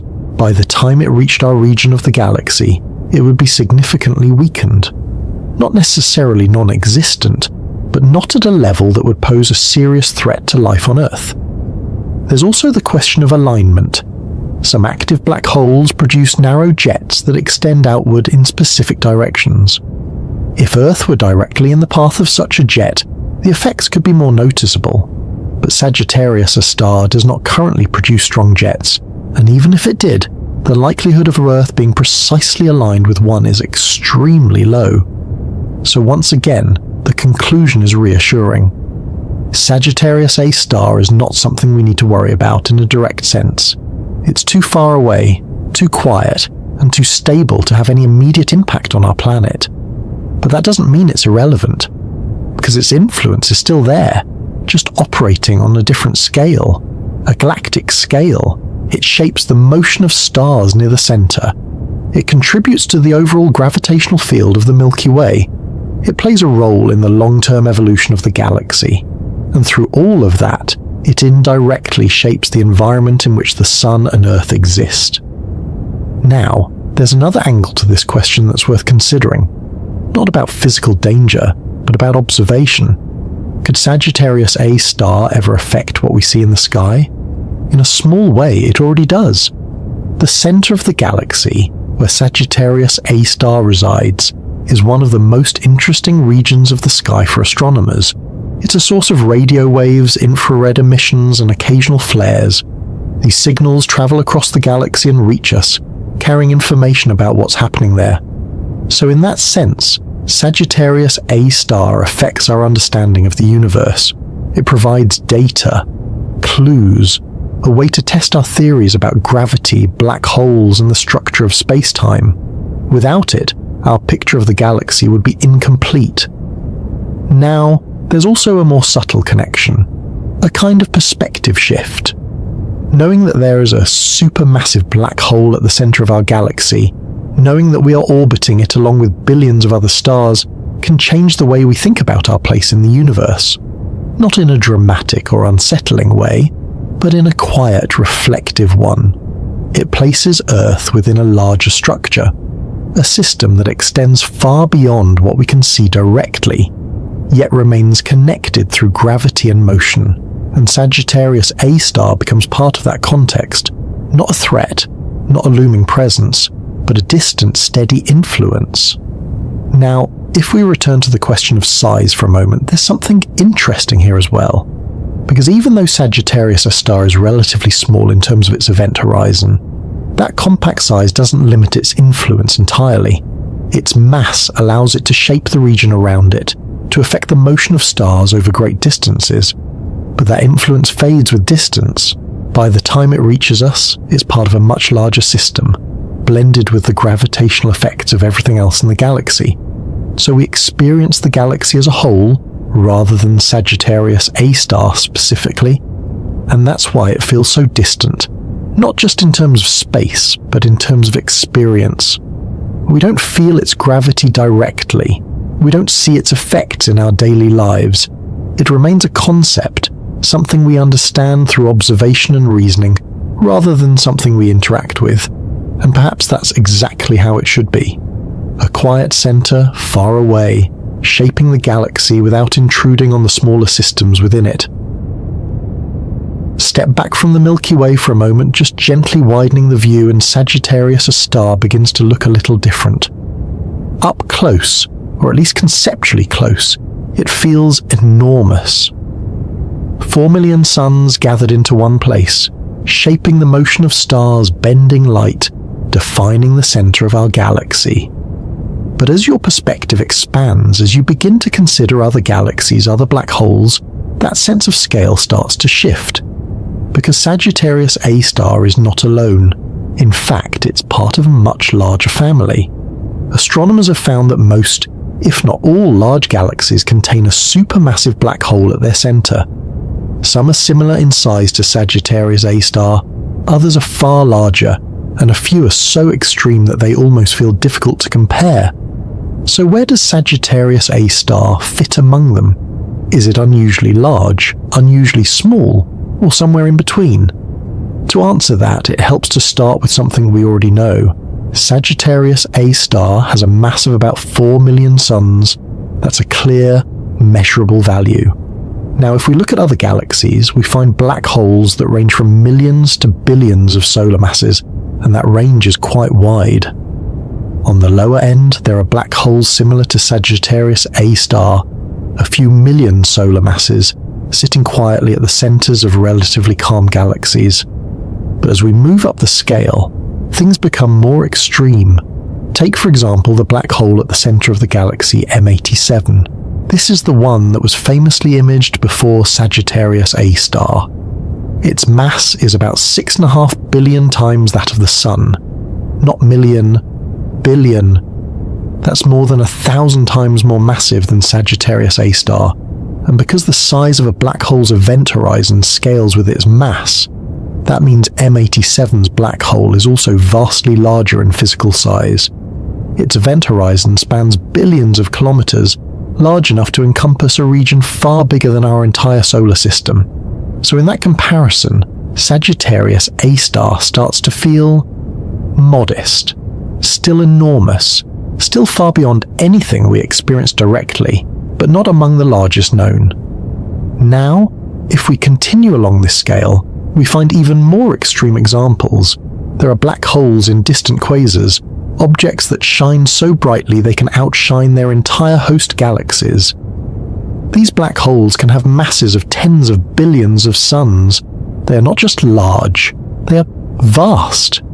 Their event horizons stretch across regions that are difficult to compare to anything familiar, and in those cases the surrounding material forms bright, energetic disks, emitting enormous amounts of radiation. These are the black holes that dominate their environments, shaping not just their immediate surroundings, but the evolution of their entire galaxies. Compared to them, Sagittarius A star is quiet, relatively small and not particularly active. But that doesn't make it unimportant. It simply places it within a spectrum. Now there's another category of black holes worth mentioning. On the opposite end of the scale, we have stellar mass black holes. These are formed from the collapse of massive stars, and they typically have masses ranging from a few times that of the Sun to perhaps a few dozen times. So if you compare Sagittarius A star to those, the difference is just as dramatic, but in the other direction. Instead of being smaller, it's vastly larger, millions of times more massive, and its event horizon, while compact on galactic scales, is enormous compared to those smaller black holes. So Sagittarius A star sits somewhere in the middle, not among the smallest, not among the largest, a kind of average, if such a word can even be used here, for a supermassive black hole. Now, there's something interesting about that, because it means Sagittarius A star is not an outlier. It's not an extreme case that only exists under rare conditions. It's representative. A typical example of the kind of black hole that forms at the center of a galaxy like ours. And that makes it particularly useful for study. Because by understanding Sagittarius A star, we're not just learning about one specific object, we're learning about a whole class of objects. Black holes that are common across the universe, shaping galaxies in similar ways. Now, there's also a connection between the size of a galaxy and the mass of its central black hole. Larger galaxies tend to have more massive black holes, smaller galaxies less massive ones. It's not a perfect relationship, but it's consistent enough to suggest that the growth of galaxies and the growth of their central black holes are linked. They evolve together in some way. So the fact that Sagittarius A star has a mass of 4 million suns tells us something about the Milky Way itself. It suggests that our galaxy is neither among the smallest nor the largest. It sits somewhere in the middle of the range, a typical spiral galaxy with a typical supermassive black hole at its center. Now, if we return to the idea of size, there's an important point to keep in mind. Even though Sagittarius A star is smaller than some of the largest known black holes, its event horizon is still large enough to be compared to planetary orbits, tens of millions of kilometers across, and its influence extends far beyond that. So when we say it's smaller, we're speaking in relative terms, compared to objects that are themselves extreme, not compared to anything in everyday experience. And that's a subtle but important distinction, because it's easy to lose track of scale when moving between these comparisons. A black hole with billions of solar masses makes Sagittarius A star seem small, but compared to a stellar mass black hole, Sagittarius A star is enormous, and compared to anything we encounter in daily life, it's beyond comprehension. So its size depends on what you're comparing it to, and that's part of what makes this question, how big is it, so interesting. It doesn't have a single fixed answer. It depends on context, on perspective, on where you place it within the broader universe. Now, there's also something quietly reassuring about this. The idea that our galaxy's central black hole is not among the most extreme. It's not producing powerful jets or intense radiation. It's not dominating the sky with energy. It's simply there, doing what black holes do, shaping its surroundings without drawing too much attention to itself. A calm presence rather than a dramatic one. Across timescales that stretch far beyond a single human lifetime, Sagittarius A star is not fixed in the way it might seem. From our perspective, it feels steady. The measurements don't change much.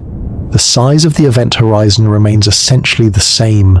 The stars continue their orbits, tracing familiar paths year after year. But that stillness is a bit of an illusion, because black holes do change, just very slowly.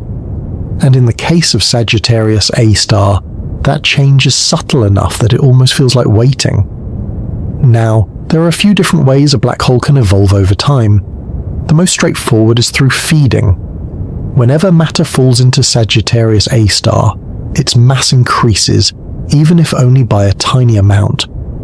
Gas, dust, small clumps of material, all of it contributes, little by little, to the overall mass of the black hole. And because the size of the event horizon depends directly on mass, that means the black hole grows. But here's the key detail. The rate of that growth is extremely slow. Sagittarius A star is not actively consuming large amounts of matter. It's not surrounded by a dense, bright accretion disk. It's not pulling in stars on a regular basis. Instead, it's accreting material at a very low rate. So while it is technically growing, the change in mass over time is so small that, on human timescales, it's effectively constant. If you could measure its size today and then again in 1,000 years, the difference would be almost imperceptible.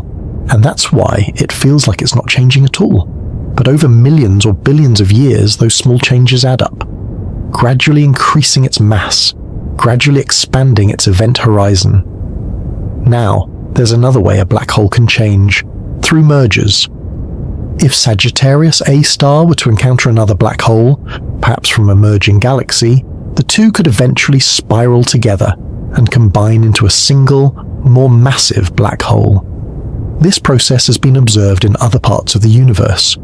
Galaxies collide, their central black holes move toward each other, and over time they merge. When that happens, the resulting black hole is larger, more massive, and often temporarily more active, producing bursts of energy and gravitational waves. Has Sagittarius A star experienced such events in the past? Almost certainly. The Milky Way has grown through mergers with smaller galaxies, and it's very likely that its central black hole has merged with others over cosmic time. And in the future, there's a particularly interesting possibility. The Milky Way is on a slow collision course with the Andromeda Galaxy. Not something that will happen soon, at least not on human timescales, but over billions of years, the two galaxies will interact, merge, and eventually form a new, larger galaxy. And when that happens, their central black holes may also come together.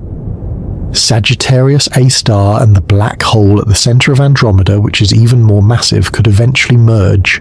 If that happens, the result would be a new black hole, larger than either of the originals. Its event horizon would expand, its gravitational influence would shift, and for a time, it might become more active, as material is disturbed and drawn inward during the merger process. But again, this is something that unfolds over immense stretches of time, billions of years, far beyond anything we experience directly. So from our perspective, Sagittarius A star is not in the middle of a dramatic transformation. It's in a quiet phase, a period of slow growth, low activity, and relative stability. Now, there's also a third aspect to consider. Not growth, but loss.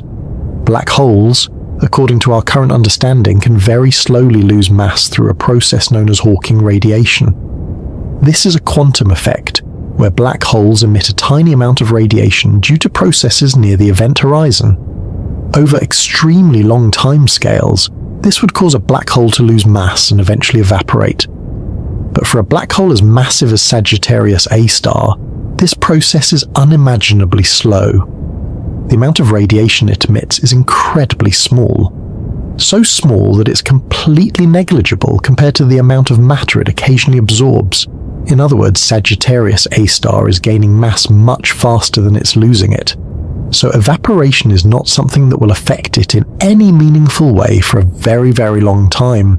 Now, if we bring all of this together, a picture begins to form. Sagittarius A star is not static. It is growing, but slowly.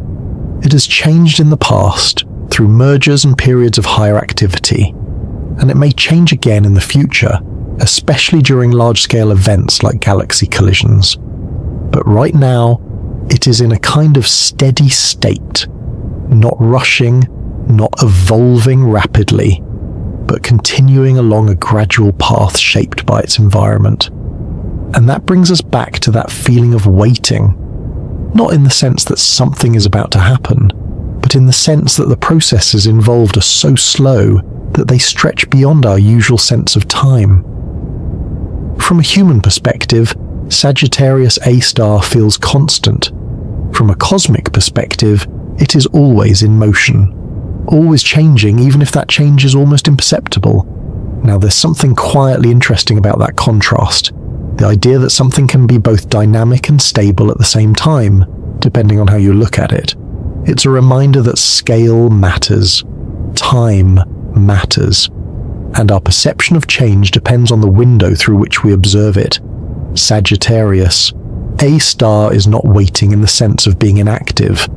It's simply moving at a pace that is much slower than our own, and in that slow, steady way, it continues to shape the center of the galaxy. Somewhere between everything we've explored, the mass, the motion, the quiet presence at the center of the galaxy, a slightly different kind of realization begins to settle in. Not about Sagittarius A star alone, but about where you are in relation to it. Because throughout all of this, one thing has remained quietly consistent. You have never been separate from it. Even now, as you sit or lie wherever you are, perhaps listening with your eyes closed, perhaps imagining these distances in your mind, you are part of the same structure, the same galaxy, the same slow, sweeping motion. The Sun, carrying Earth along with it, is orbiting the center of the Milky Way, and at that center, Sagittarius A star sits, not as something distant and disconnected, but as part of the same system you belong to. It's easy to think of it as out there, far away, hidden, something to observe rather than something to be connected to. But in a very real sense, your path through space is linked to it. Not directly, not in a way you can feel, but through the structure of the galaxy itself. Now, if you take a moment to let that idea settle, it doesn't feel dramatic. It feels quiet. Because nothing about your daily experience suggests that you're orbiting a supermassive black hole. There's no sensation of motion, no sign of the enormous structure you're moving through. Everything feels still. And yet, at this very moment, the Earth is moving around the Sun. The Sun is moving through the Milky Way, and the Milky Way itself is drifting through the universe.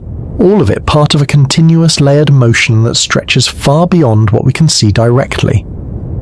And at the center of that structure, Sagittarius A star remains, not pulling on you in any noticeable way, not affecting your day, your night, your thoughts, or your surroundings, but still present, still shaping the larger pattern. Now, if we return gently to the question that started all of this, how big is Sagittarius a star? The answer feels a little different now. Yes, we can say it has a mass of about 4 million suns. Yes, we can say its event horizon is about 24 million kilometers across. Yes, we can compare it to Mercury's orbit, place it within the solar system, imagine its size in familiar terms. Those answers are correct, precise, useful. But they're not the whole story. Because understanding the size of Sagittarius A star is not just about numbers, it's about context, about where it sits within the galaxy, about how it relates to everything around it, about how something so compact can influence something so vast, and perhaps most importantly, about how we fit into that picture. Now, there's something quietly comforting about the fact that Sagittarius A star is calm, that it's not actively consuming large amounts of matter, that it's not producing intense radiation or dramatic outbursts. It's simply there, a steady center, a quiet giant. And because of that, the galaxy around it can exist in a relatively stable way.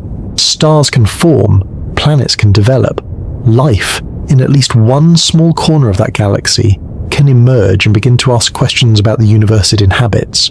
Questions like this one: how big is the black hole at the center of our galaxy? And in asking that question, we've taken a kind of journey from the night sky to the hidden center of the Milky Way, from the motion of stars to the measurement of mass, from the idea of an event horizon to the bending of light and the slowing of time. And along the way, Sagittarius A star has shifted from something abstract to something a little more grounded, still mysterious, still beyond direct experience, but not entirely unknowable. Now, as this part of the journey comes to a close, there's no need for a sharp ending, no final conclusion that wraps everything up, because in a sense, this is ongoing. The observations continue, the measurements improve, our understanding deepens slowly, over time, and Sagittarius A star remains where it has always been, at the center of the Milky Way, quietly shaping the galaxy without drawing attention to itself. So wherever you are, whatever time it is for you, you're part of that same system, moving with it, carried along by it, not towards Sagittarius A star, not in any direct or immediate way, but within the larger structure it helps define. And perhaps that's enough to sit with for a moment, a quiet connection to something vast, distant and steady. A reminder that even the most extreme objects in the universe can exist in a state of calm. And that, in its own way, is a rather comforting thought to drift off with. If you enjoy exploring the universe in this calm and peaceful way, don't forget to like the video, subscribe to Quiet Science Nights, and leave a comment below so we can share and discuss together. This channel is created to bring you fascinating science stories, helping you learn while also relaxing after a long day. Thank you for listening, and I'll see you again on the next Quiet Science Night.